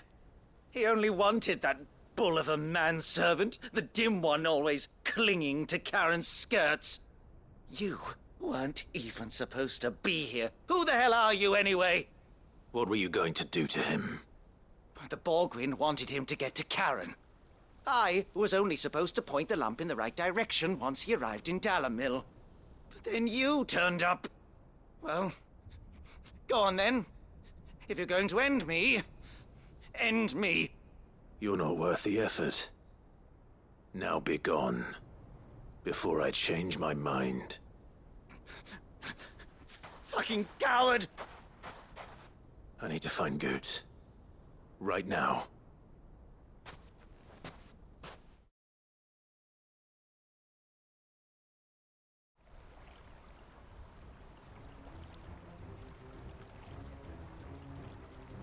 Get your filthy paws off me, you naughty-pated lout! Stop calling me names! And stop spreading them horrible lies about Nan! Well, that will be easy enough. For they are not lies. Every last word is true. And she must pay for her crimes in blood. Blood? Goose, are you all right? He's gonna kill Nan! He said she had to pay in blood! After what she did, it is only right. She ruined my life and the lives of countless others. That loathsome harpy's very existence is a crime, and I will not allow it to continue. Goots, was it? I have no quarrel with you. Only with your employer. Run along now. You need not pay for her sins. No. No? I don't care what she did.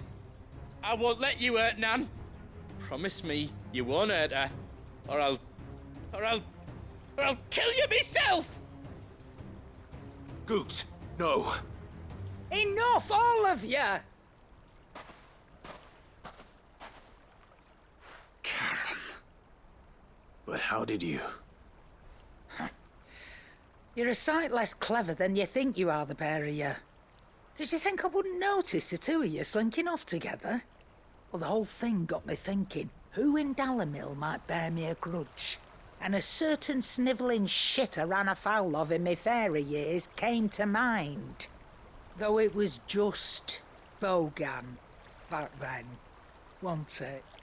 I thought the years might have taught you some sense, but I see you're the same pants-pissing craven you've always been. What was it we called you? Wet legs? You bitch! Everything that happened, it was all your fault! And now you'll finally pay for what you did to me!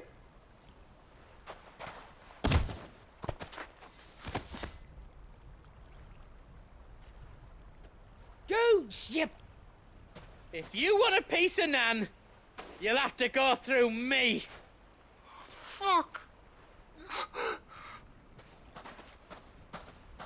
You great galoot. Out of the way, I can handle this myself. So, wet legs, you remember what you told me when we last met? An eye for an eye. Wise words, Sam. Wise words. And now, it's time to collect.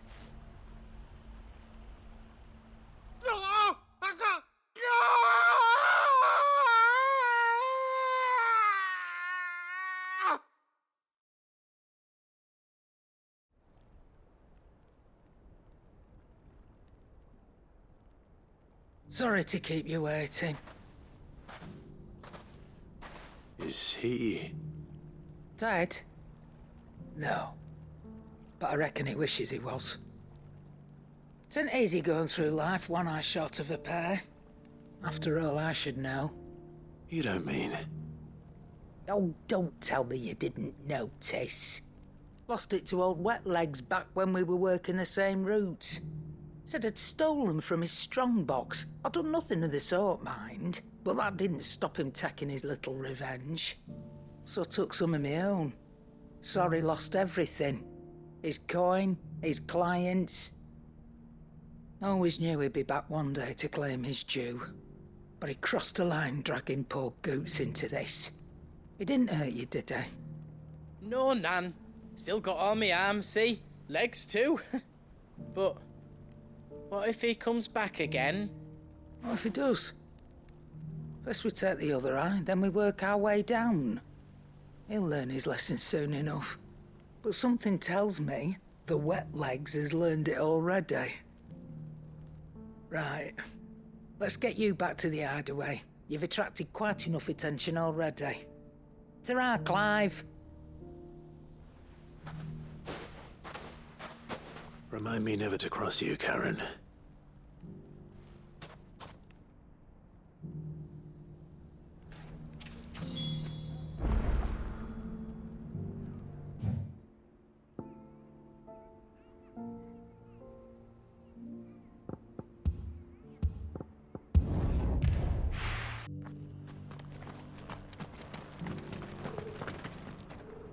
Here's your hide, as requested. I worried you might never return. Quickly, let me see it.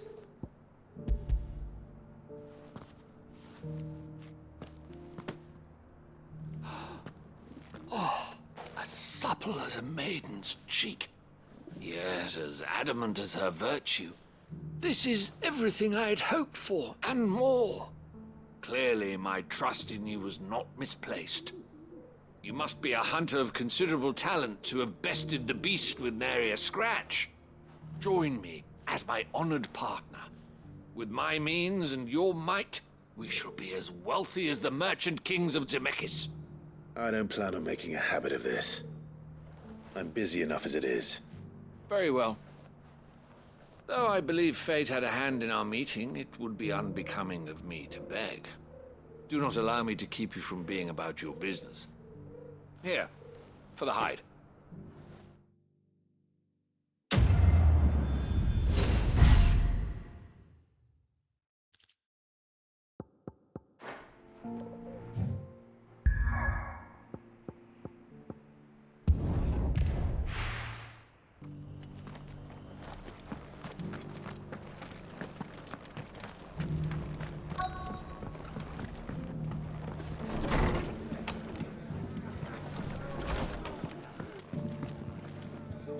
Clive, we weren't expecting you.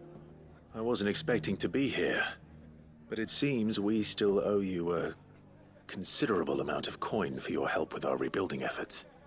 And though I doubt it's what you were expecting, we were hoping you'd take this as payment.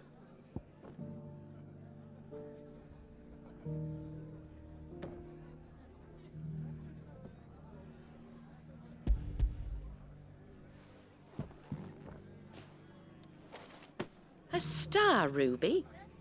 I can't accept this. It's worth at least twice what you owe me. More if you can find yourself the right buyer. Think of the difference as interest.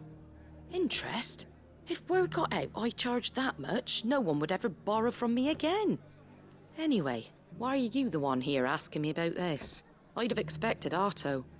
Bit much sending the Lord Marquis out to settle your debts, isn't it? The old goat working himself to death again.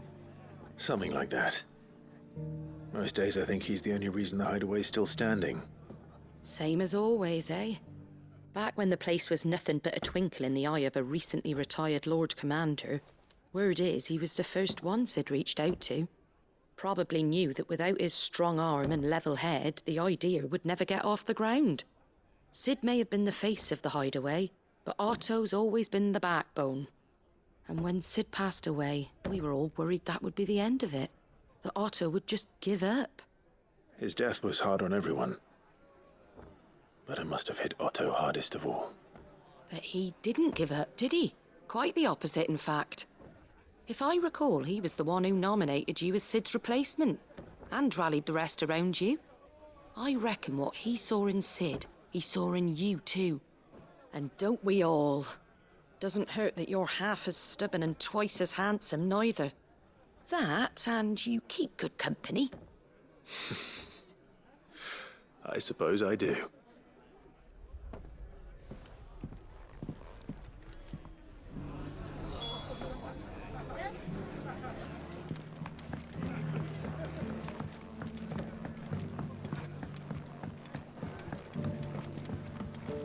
My Lord Marquis, it is you. Then you received my letter. I am Sebastian Rutherford, Chief Steward of your Lord Uncle's estate. Of course. We met once before. Yes, my lord. Thank you for coming. And what was so sensitive that you couldn't put it in writing? 1,000 apologies, my lord. I did not mean to offend. I merely... It's all right. Continue. I am here at Martha's Rest, at the behest of your Lord Uncle, tasked with learning what I am able of the realm's current state of affairs.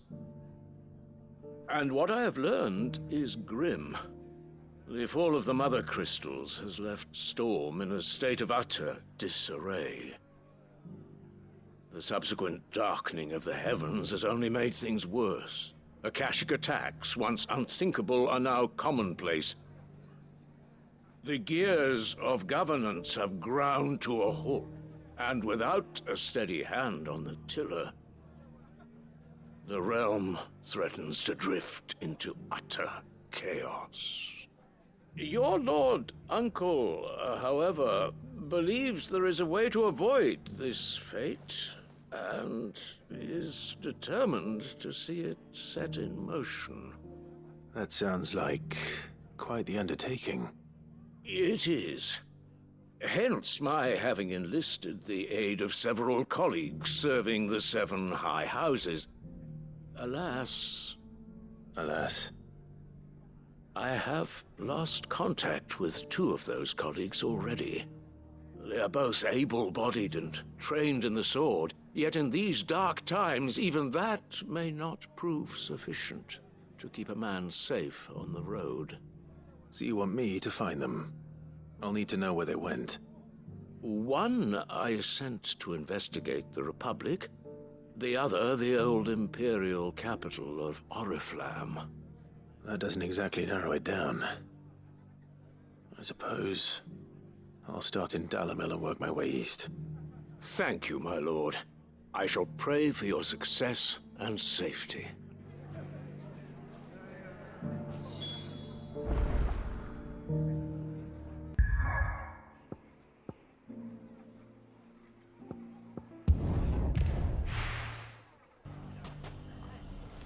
It's not going to be easy finding one man in an entire republic. Let's hope someone here's seen something. Mummy? The gentleman of the town guard.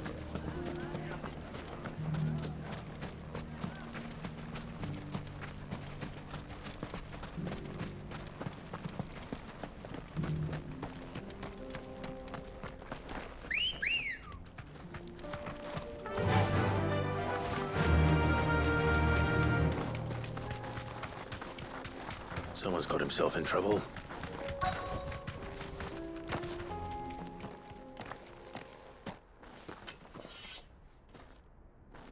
I don't see your master here, so you can start by giving us all the coppers in your purse. I already told you, I have nothing. Then maybe we'll take that pretty outfit and the steel you're wearing. Please! These men are trying to rob me! I'll deal with this. Thank you. You that one's master, then? If you'd kindly pay the coin he owes us, we can pretend you didn't draw your blade on Republican soldiers. Or you can go back to your garrison and I won't report you to your captain. Oh, you're more than welcome to. He hasn't had many visitors since we slit his throat.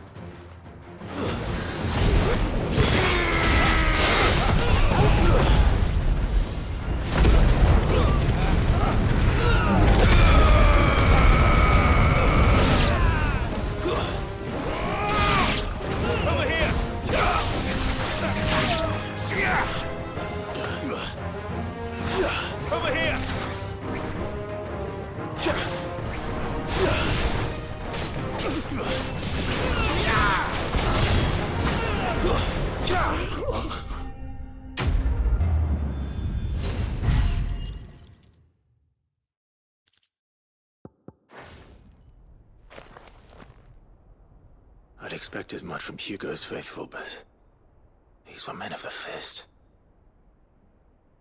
Much has changed in the Republican army since they lost their rock. You've seen this kind of thing before, then?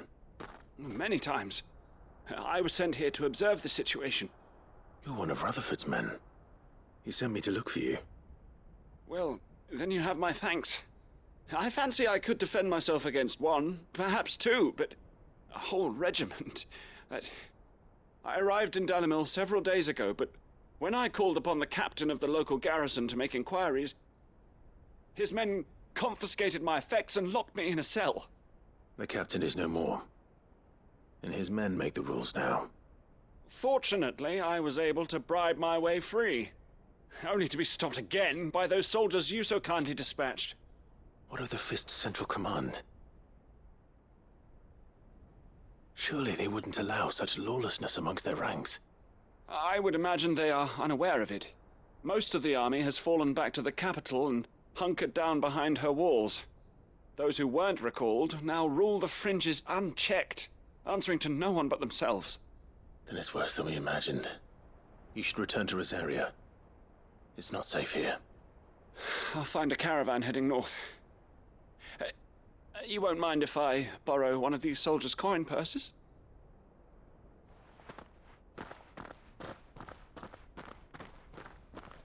Not at all. Now, to find this second associate of Rutherford's. If he was bound for Oriflamme, I'll start at Northreach and see if I can pick up his trail.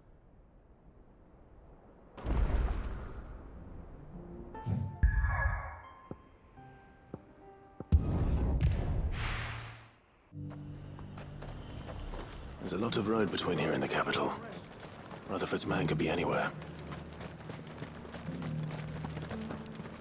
There were ghosts at the gates not days ago.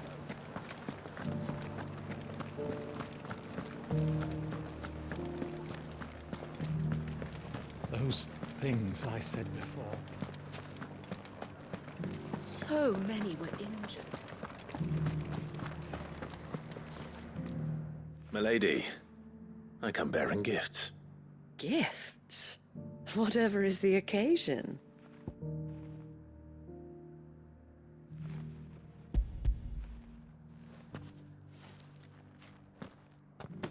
Oh my. Clive, you really have outdone yourself. Otto asked me to give it to you. To settle the Hideaway's debt with the Veil. And to compensate you for the time it took us to do so. You disappoint me, Clive. I thought you might finally be warming to me. Tell Otto he can keep his baubles. I tried to tell him as much the first time around. The man owes me nothing, nor does the Hideaway. My contribution to the restoration effort was made freely and willingly. It was the least I could do. You once told me Sid did you a kindness. I'd like to do the same. Please, accept it. For my sake. And for Otto's. For all of us. For all you've done. It is rather fetching, isn't it? Very well. Otto is lucky to have you, Clive. I doubt anything could ever replace his son. But you and the others at the Hideaway are the closest thing he has to family. Otto had a son. Long ago, yes. Sid told me Otto lost him when he was just a boy, and blamed himself for not being able to stop it. I don't know how it happened, whether there was anything he could have done, but it was clear that it weighed heavily on him. I didn't know. How could you have? I doubt anyone did. Besides Sid, I've never met a man more keen to bear his sorrows in stoic silence. An ill habit, given that both have always been surrounded by friends desperate to help them. I'm beginning to see that.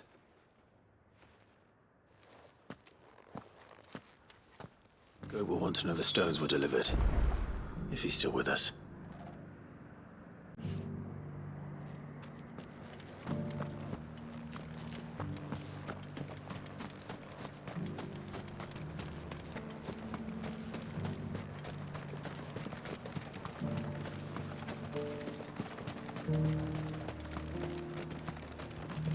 To the meadows, then. That's what the captain said.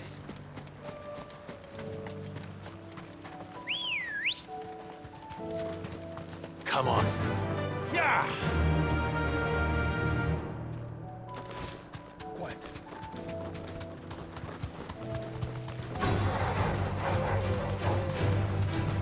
Bogota said I should be able to find what I'm looking for somewhere nearby. Bright blue dragons and bright yellow flowers. Should be easy enough to spot. This must be our wyvern. All right. Let's get this over with.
That's the wyvern's liver. Now I just need to find the herbs. Bright yellow with a heady scent. Run like the wind.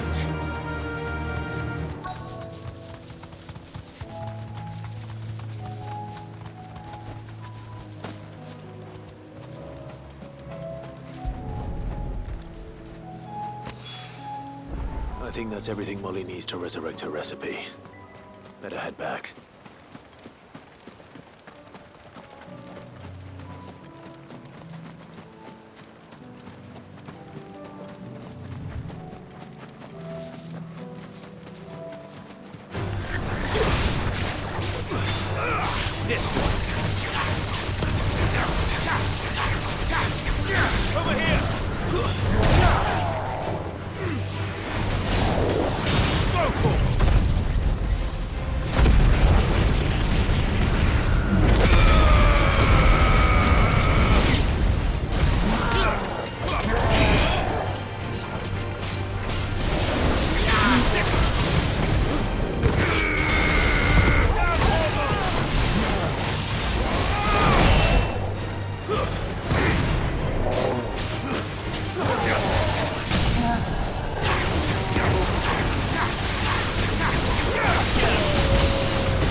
What happened here?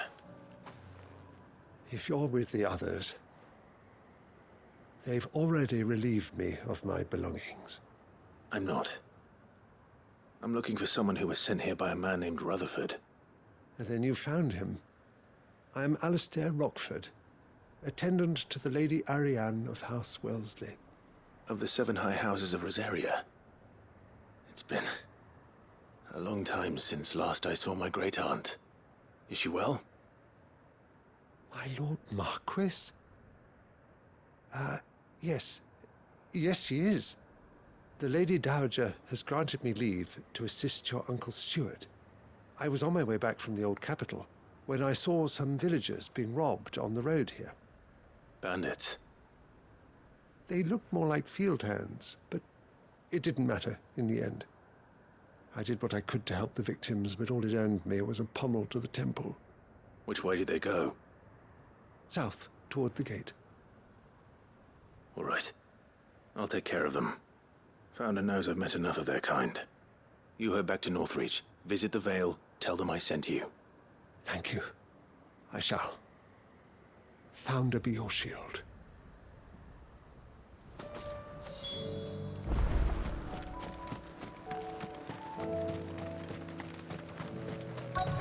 They just couldn't resist, could they?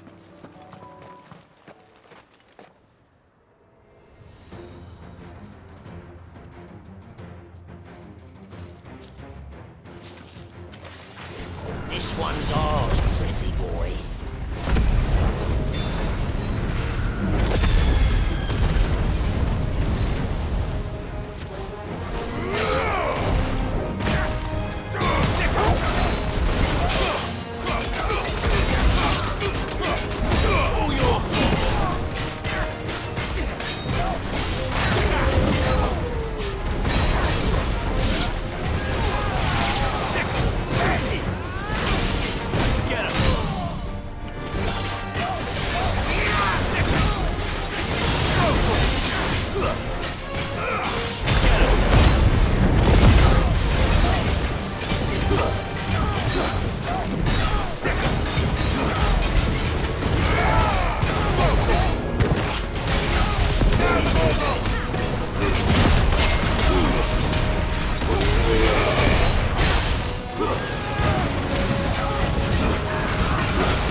Make for the town while you can.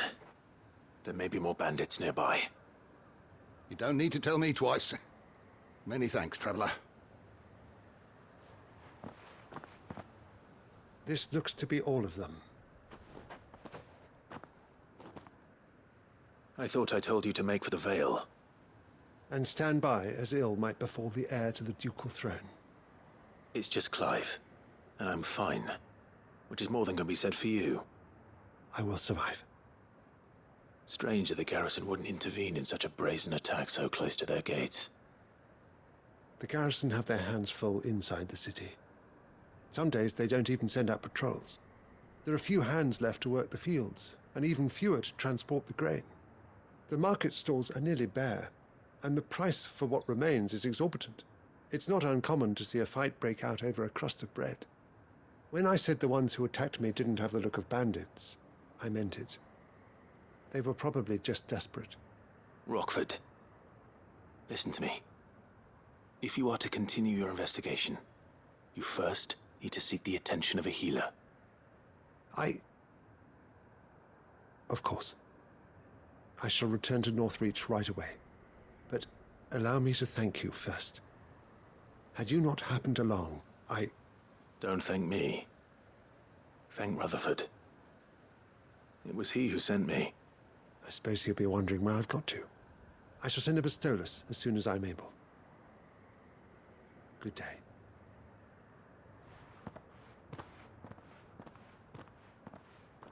My uncle certainly has his work cut out for him.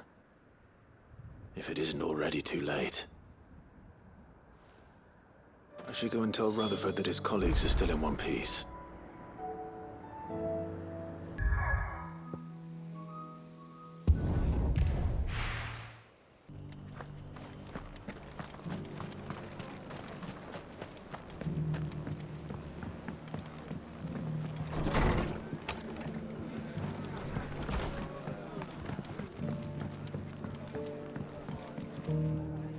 I see you're still here. The Rest's location affords a constant flow of traders, and with it, a constant flow of information. Speaking of which, I received word from both my associates. They have resumed their investigations, thanks to you. I only happened to be in the right place at the right time. They both seem to think the realm's prospects rather grim. I am afraid that grim would be putting it lightly. Storm is in crisis, and if we are to free her, we must work quickly. And we must work together. Such is your Lord Uncle's wish. As it is mine.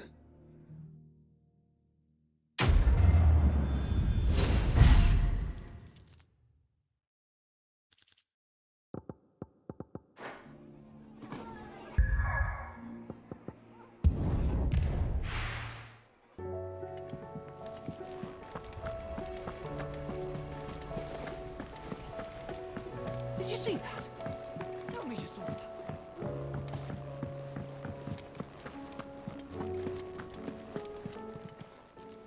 How may I help you today, Clark?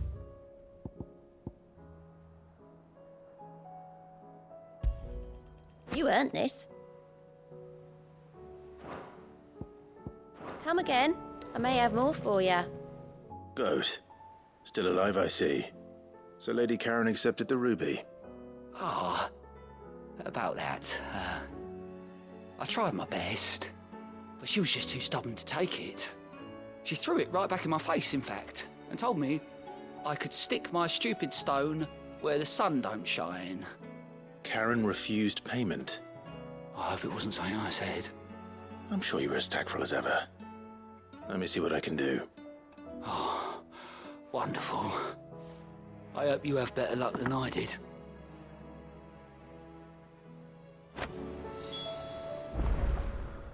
Fancy a look at the list, do you? Oh. Quick look. Seen enough?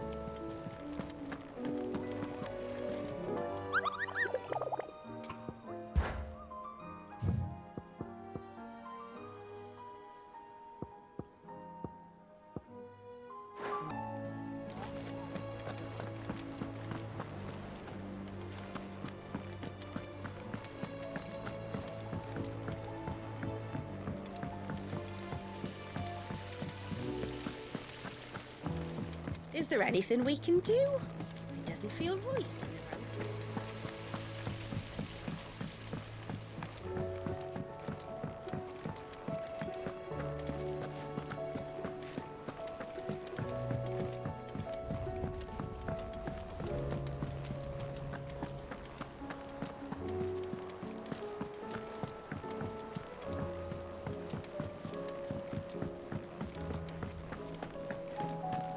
Seems the hideaway's lost its...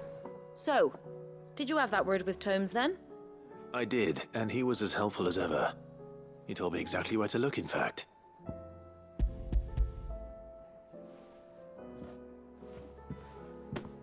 And what precisely will I be cooking up? Or is it better not to know? Blueback wyvern liver. And, a herb known as Saint's Bonnet. Ah, wyvern livers, was it? Well, at least it weren't actual worms, I suppose. Now then, you stay right where you are. I've got some cooking to do. Let's hope these grand old chefs of yore knew what they were on about.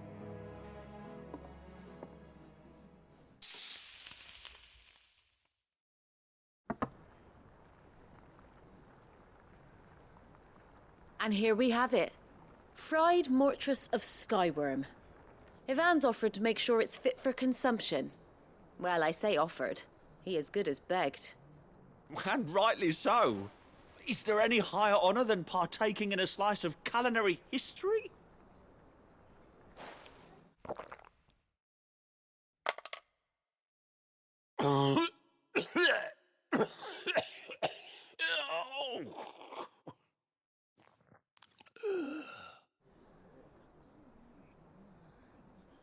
So, not fit for consumption then? What witchery is this? The crackle of the crust gives way to an almost violent richness. Yet it is the piquant kiss of the saint's bonnet that tames this savage dish. It is a tour de force, a force of nature even, a maelstrom of flavour and sensation, a graceful beast emerging from centuries of slumber. I think he likes it. Well, I can't quite tell with all that nonsense he's talking. But I reckon you might be right. It was decent then, I take it. Decent? It's remarkable. And I defy any man to say a word to the contrary.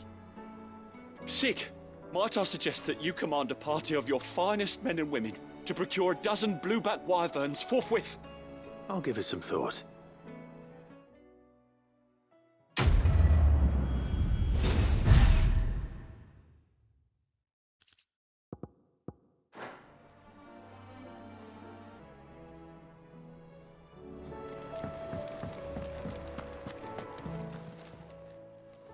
Lady Karen, Goad tells me you weren't happy with our offer.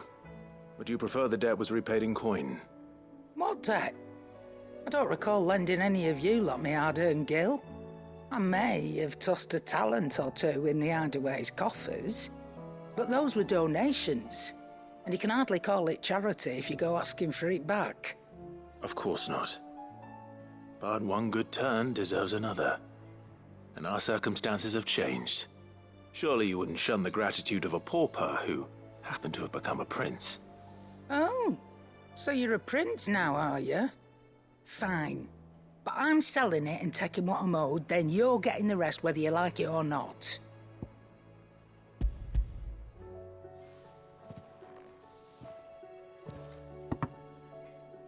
Where'd you even get this?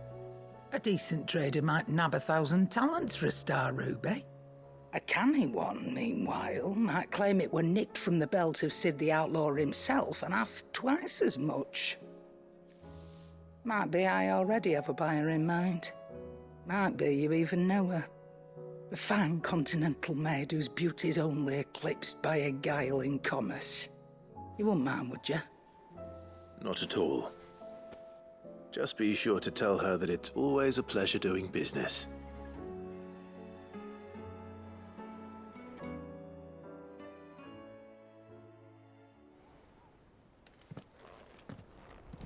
I hear you ended up delivering all 3 stones. Thanks to this lump. I sometimes wonder what I pay you for. Speaking of which, I still haven't been paid last month's wages. Oh, so you remember what's owed to you then? Get your ass behind that disc of yours and don't get up before those ledgers are square. Right away.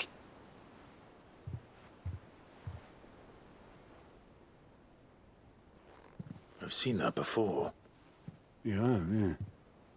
Plenty of times. It was the only goblet Sid ever used.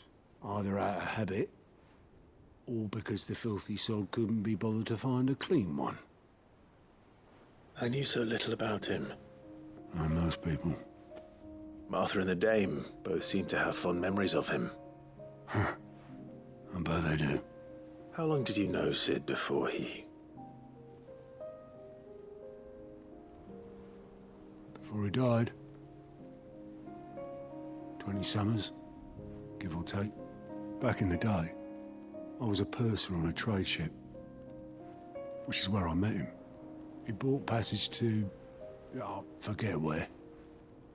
But having nothing better to do on the long nights, we set up drinking island rum till the morning bell dragged me back to my duties.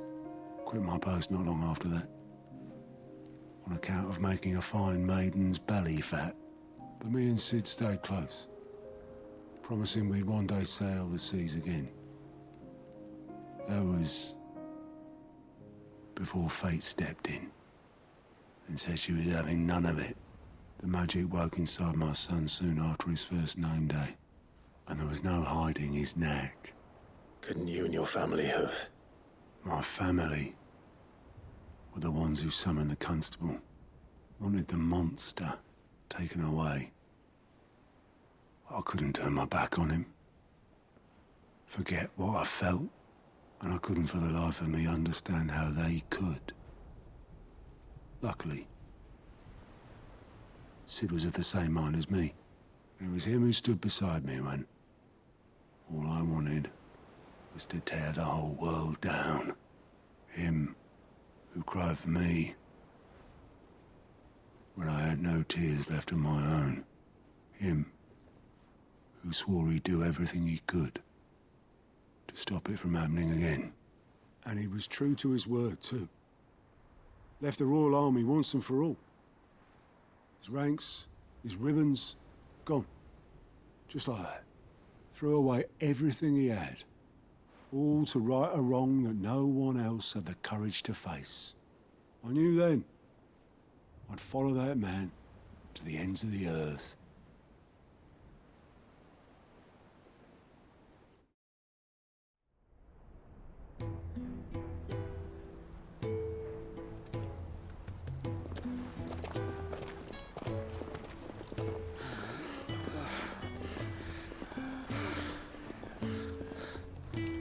He was always too clever for his own good, was Sid.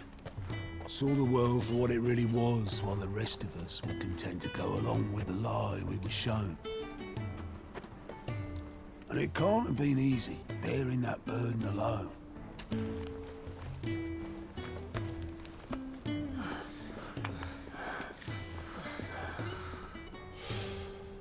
But he didn't let it stop him. He never lost faith in what he believed was right. And that gave us faith in him. Faith he'd steer us true. So I swore to myself that I'd always be right behind him, ready to catch the stubborn sod, if ever he should fall.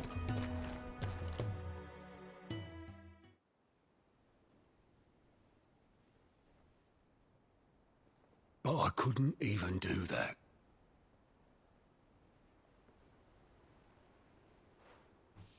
Ignore me. Just the ramblings of a tired old man. Leave that lot. I'll tidy it up in a bit.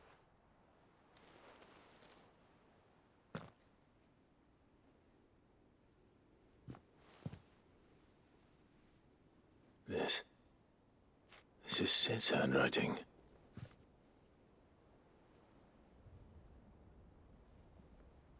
Dear Otto. I may be drunk, but I wanted you to know this place would be fucked without you. Love you, you grumpy old sod.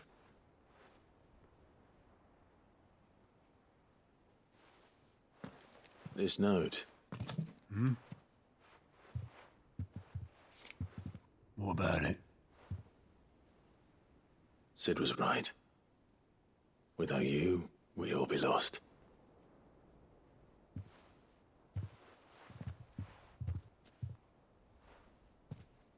He should have bloody well said so then. Just once. Before he went. But then, why would he? Him, or anyone? I'd only have told him to piss off.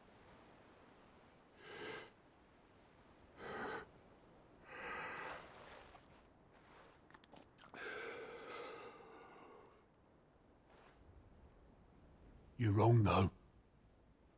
Both of you. It was never just me keeping the hideaway afloat. It was all of us.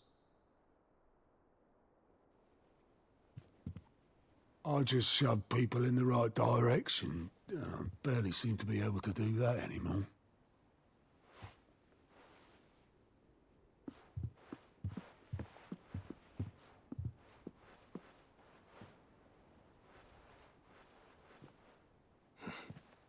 Would you rather go with the helm? Well, maybe I've got a few more years left in me. I'm going to hold you to that, Otto. Before you go, Sid would have wanted you to have this. But that's... This'll do me just fine.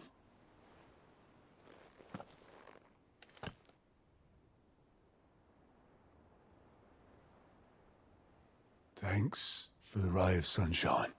I'll see if I can't pay you back. Already have.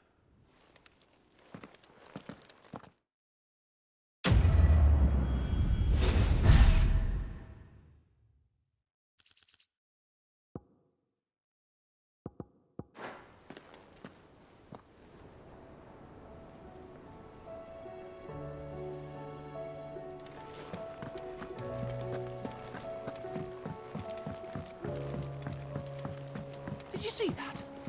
Tell me you saw that.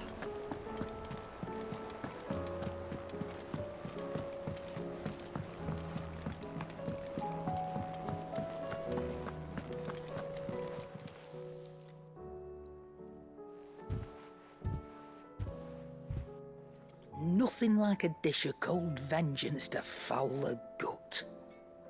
I'm sorry, Nan. I didn't mean to make things worse. I just thought I had to protect you. Like you've protected me. Aye, well, someone had to. Your parents certainly didn't give a whit for your well-being. Reckon the both of us would be worse off if I'd not taken you on. You've always been me right eye, Goots. And I'd have you stay that way. So don't you dare go looking for trouble again. Well, I will. If you ever need help, I'll do it again and again, and you can't stop me. Why, you big lump. Fine. Play the hero if it makes you happy. Thanks, Nan. I won't let you down.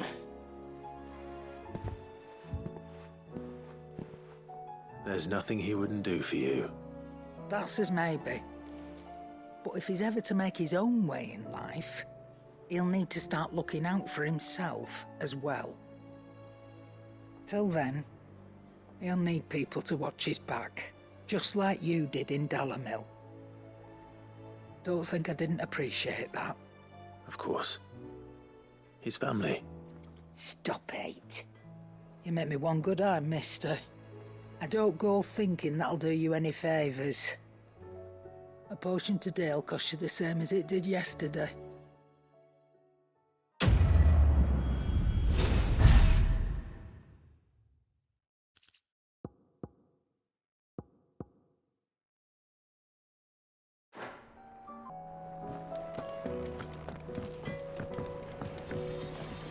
Trouble with your gear, or so will it be?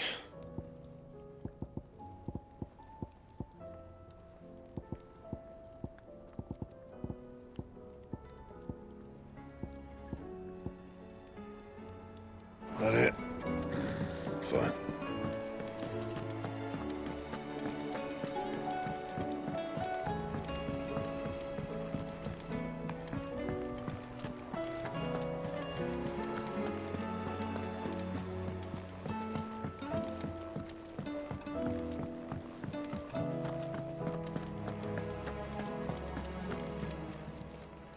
Clive. Here you go. Think you can help?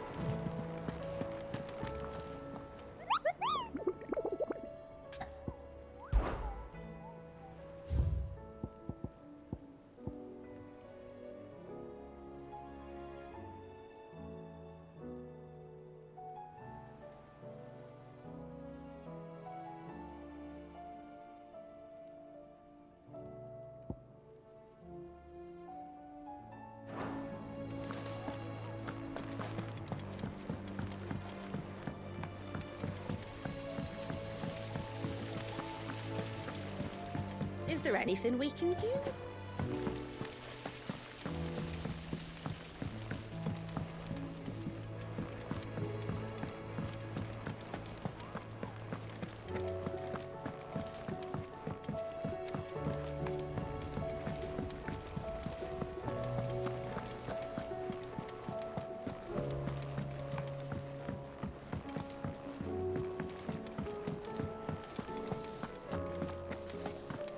you see the pair that got hauled into tires?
Cyril.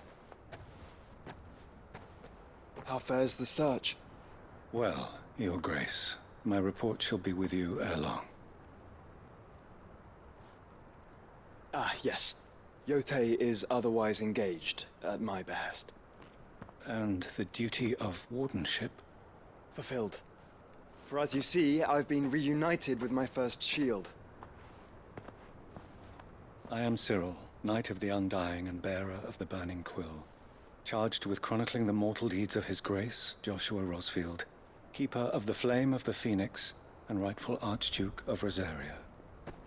I entrusted Cyril here with overseeing the investigation into Ultima's origins. Findings from his brothers and sisters afield are delivered here to be collated and catalogued. Just how many Undying are there? Not nearly enough, milady. Yet we are glad to give our all in service to the Phoenix. Such is, and has ever been, our creed. I see. You have your associates, I have mine. But you may now think of them as ours. That won't be a problem, will it?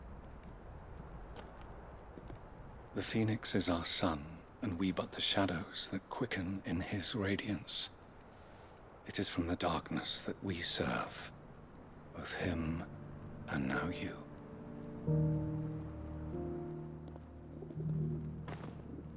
Pray accept this token.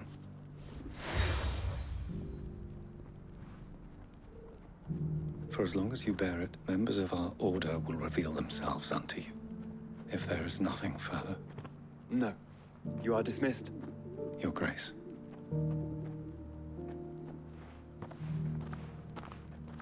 To Canva, then. We'll talk about this later. Cyril seemed very, You certainly keep strange bedfellows, Joshua.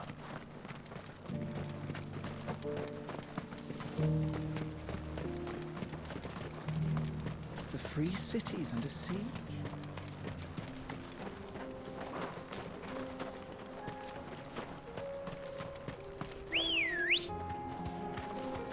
Good girl. Are you sure this is the right way, brother?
Shouldn't have messed with the leader of the pack, eh, boy?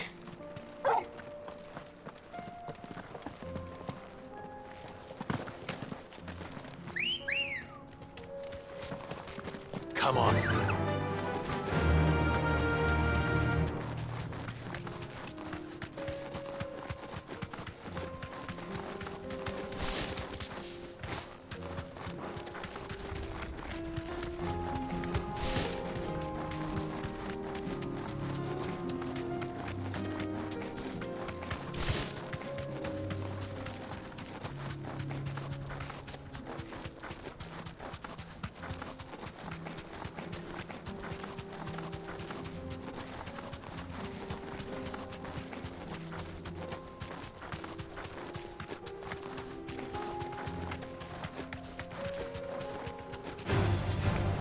Orcs. Then let us be rid of them.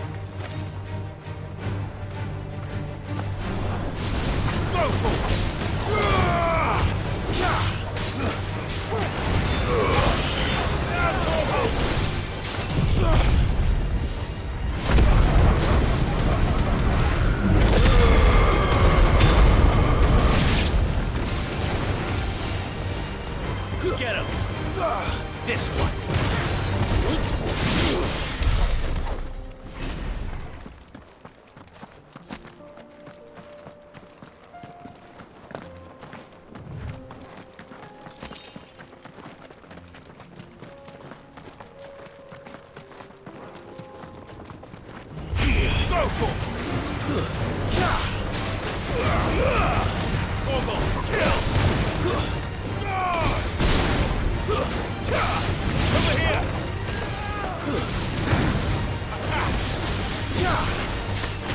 Too slow. This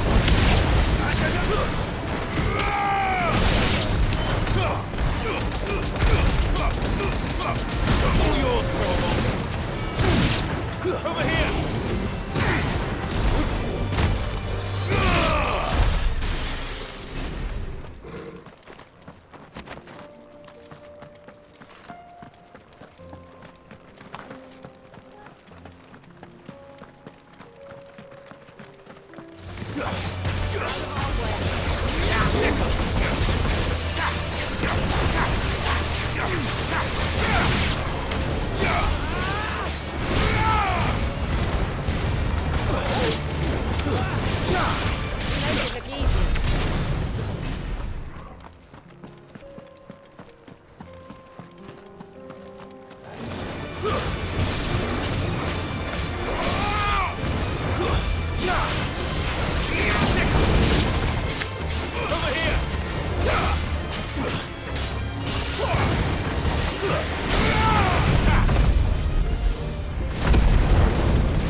Good girl.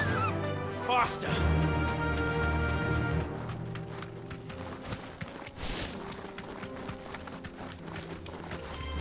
Time to fight.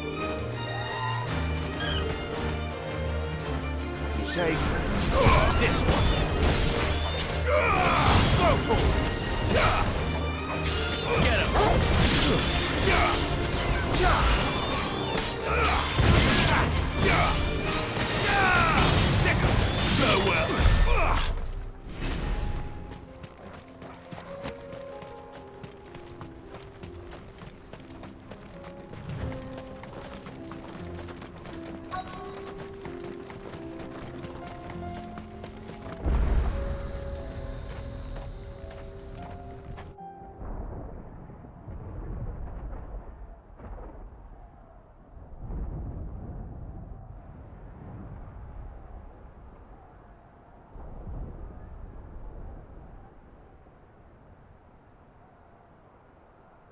free men are still holding their own, then. Do we have any idea where Gav and the others might be? There's a warehouse near the docks where we agreed to meet if there was any trouble. We should hurry.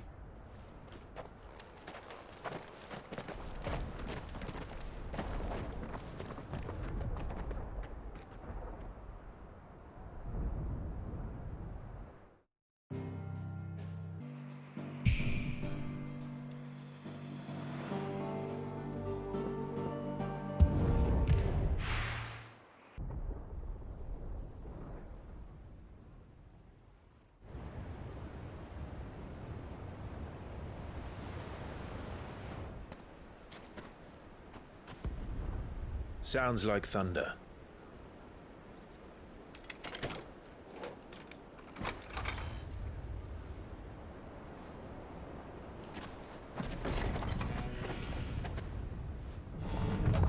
You're late.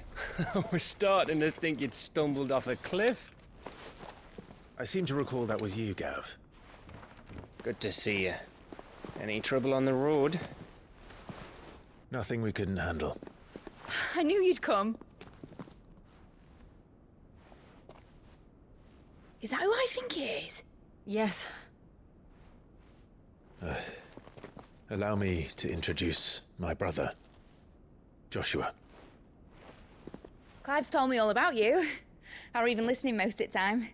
Name's Mididol, but everyone calls me Mid. My lady. Hey?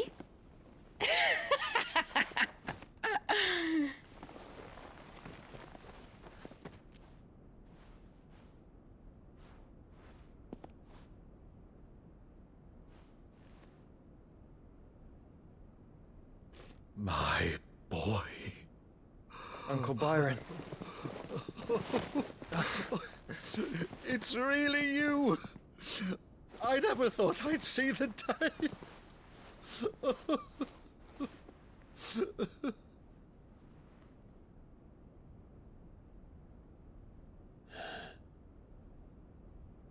So these Akashic are being controlled? That's what it looked like. Empty eyes, eerie blue glow. No doubt they were turned, but silent as monks, every last one of them. Your man here speaks true, Clive. We saw more than a few in this city. They moved in ranks with a purpose, and not of their own. Ultima's doing. Perhaps. What of the city? The people? Dead, mostly.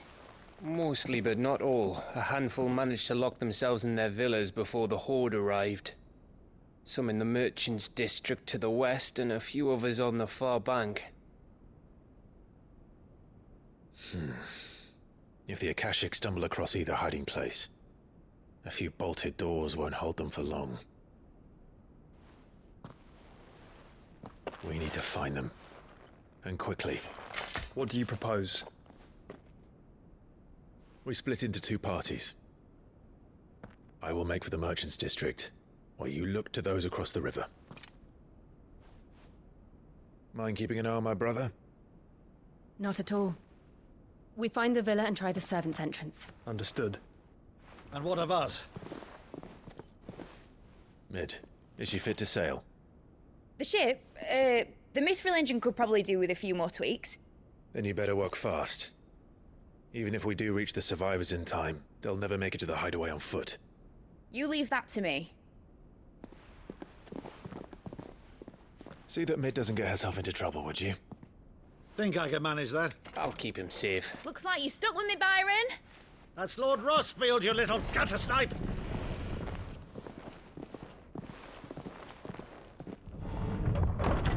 Shall we then? And you keep Clive safe. Be careful.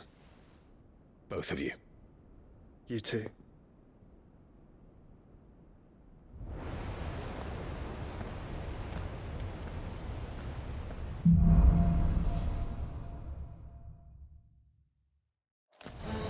All right, Torgal. Let's find those survivors.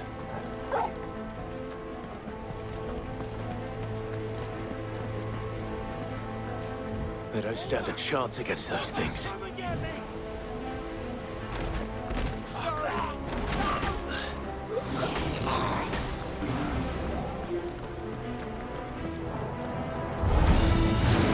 They've been routed.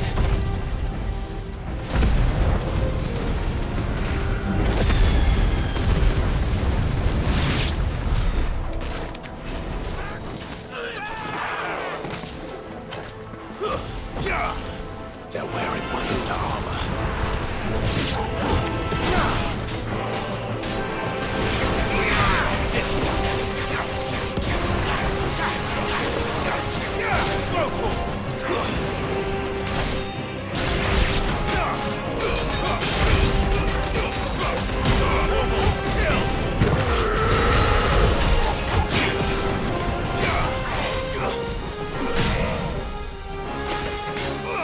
Get him!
There may still be survivors inside.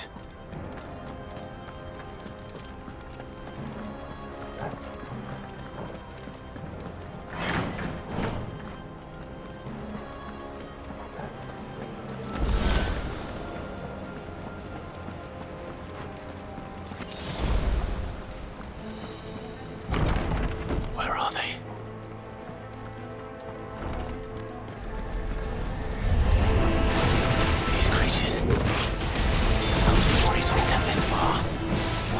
Going on here?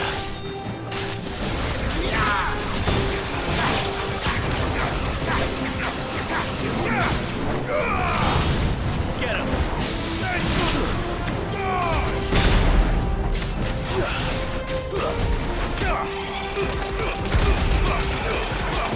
All yours, Toro!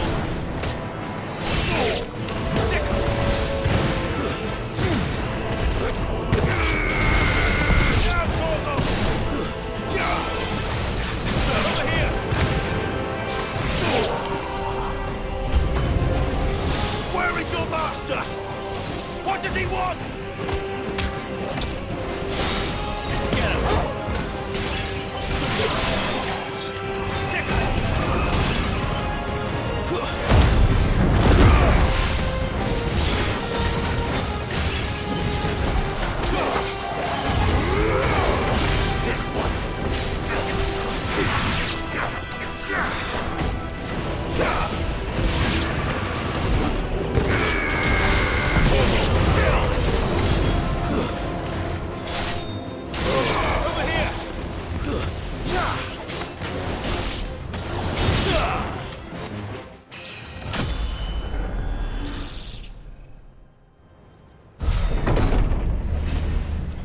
You've caused quite the commotion.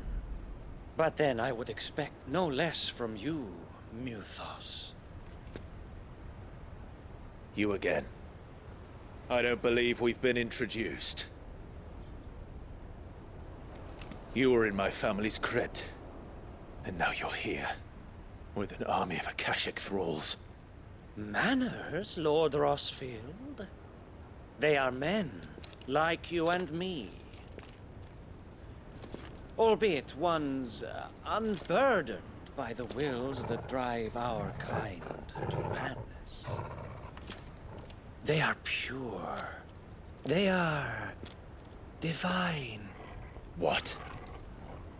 And they are all that remains in this once raucous city.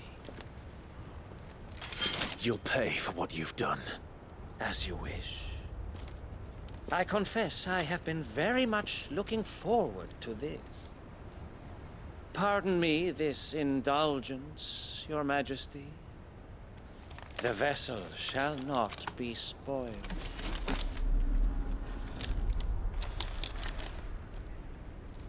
I am Sleipnir of House Harvard, and you will yield. Or not.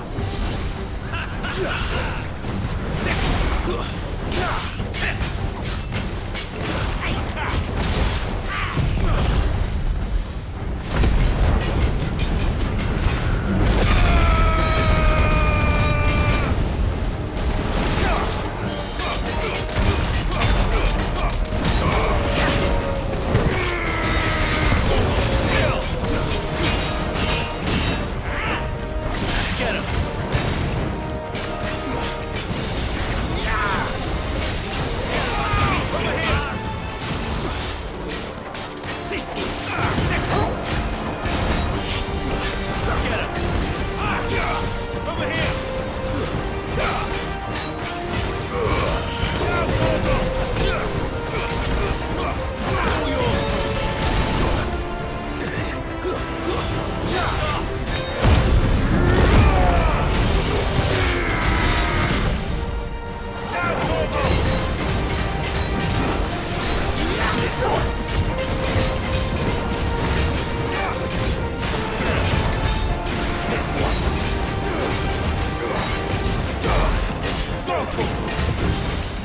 is seldom enough. Would you not agree?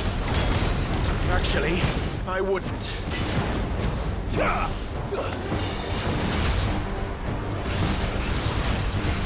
That's better.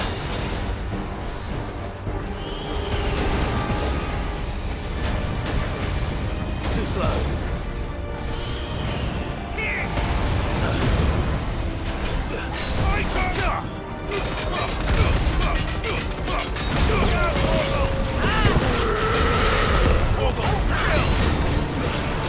Let's try.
The vessel is strong.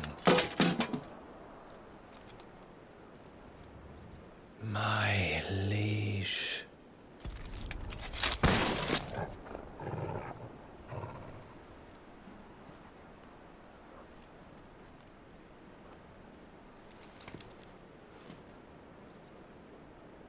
Clive! You're all right. As are you, I see. We are, yes. I'm sorry, but we couldn't save them. It was over before we arrived. Well, you did what you could. I fear we were all too late. What's wrong? Nothing. I hope.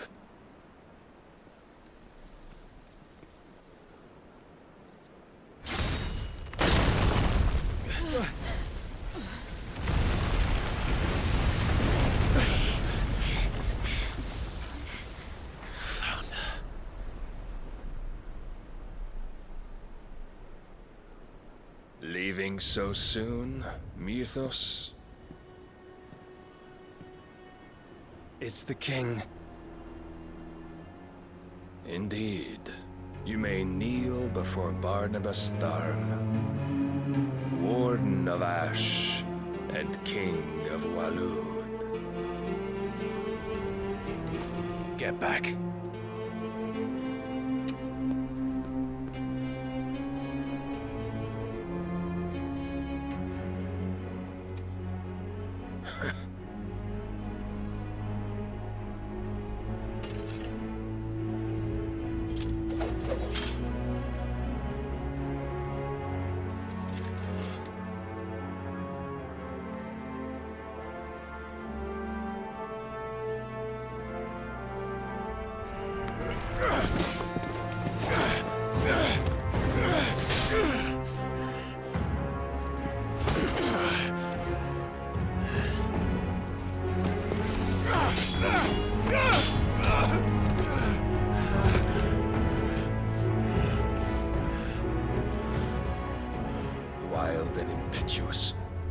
expected more of the boy who bested my Lord Commander.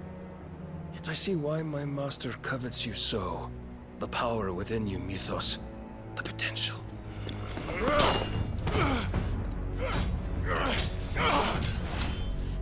Stop calling me Mythos. But Mythos is everything.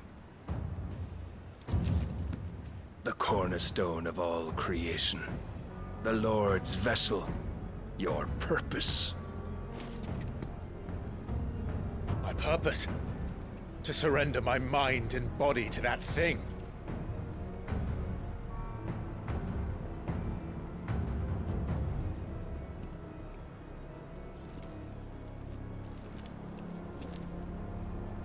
No, Your Majesty. My purpose is my own. I made a promise to my friends, to my people. And nothing is going to stand in my way. You would allow this delusion of free will to bar your path to greatness? Truly, your volition is a cancer. One that must be excised.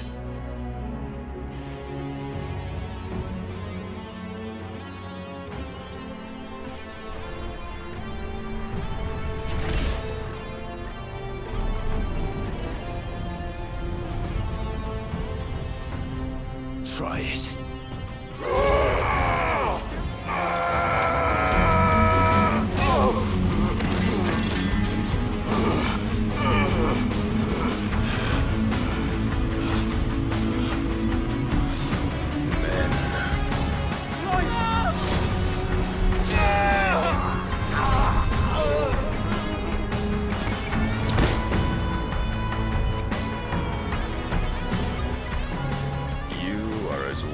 All the rest. Joshua!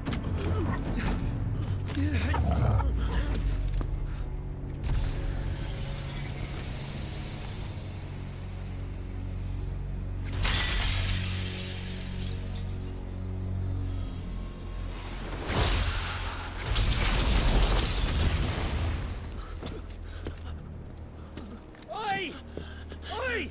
This way! Hurry!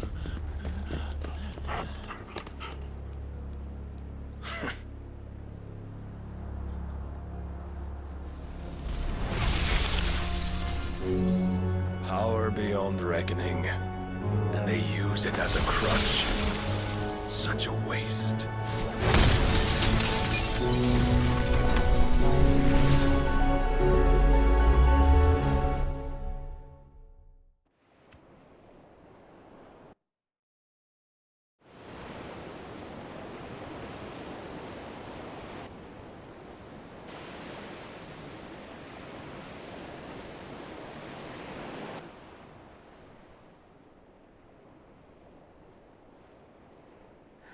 Will you be all right?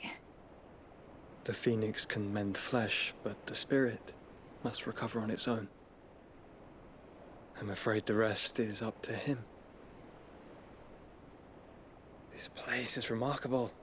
Outfitting it must have been no small feat. But why go to such trouble? That beauty's belly's filled with wonders the world ain't ready for. If the guilds caught wind of what we were up to, they'd all want a piece. All right? And how is he? Do not blame yourself. He was barely breathing when you brought him here. We would have lost him if it were not for you. No.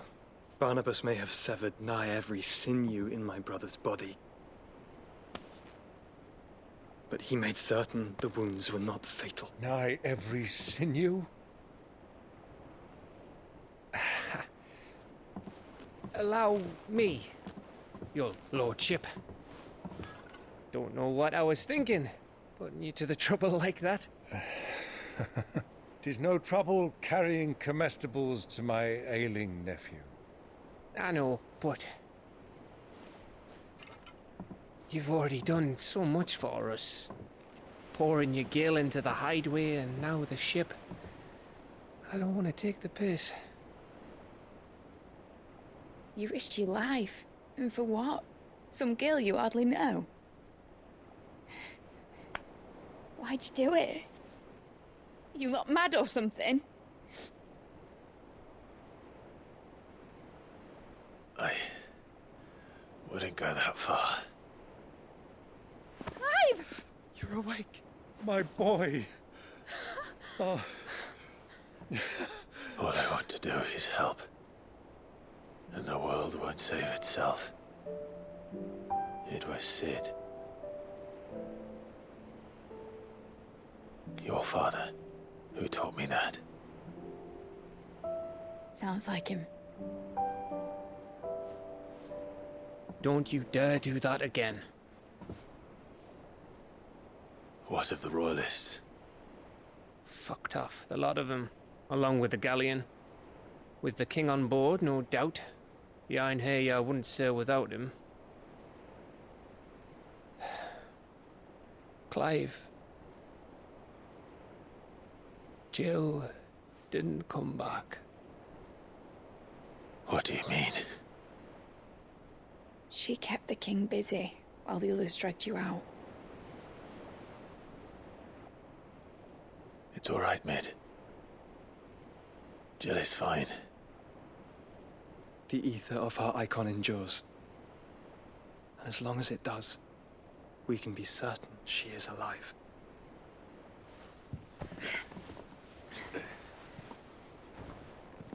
We must pursue the Black Galleon. Jill will be with the king, I'm sure of it. Well, good luck catching him, because my ship's going nowhere. It's the Mithril engine. She's got a kick like a wild chocobo and a mind to tear the hull in half. But you have an idea. Well, of course I do. My dad'll have seen this coming a league off. If I had his old writings... If you had his old writings, you'd be sitting under a fuckload of rubble. The ones Otto didn't save anyway. I suppose he might still have a few pages in his stores. We'll have to hope it's enough. Do what you can to ready the ship. I'll speak with Otto. In your condition, you really are mad. Perhaps. But the world really won't save itself.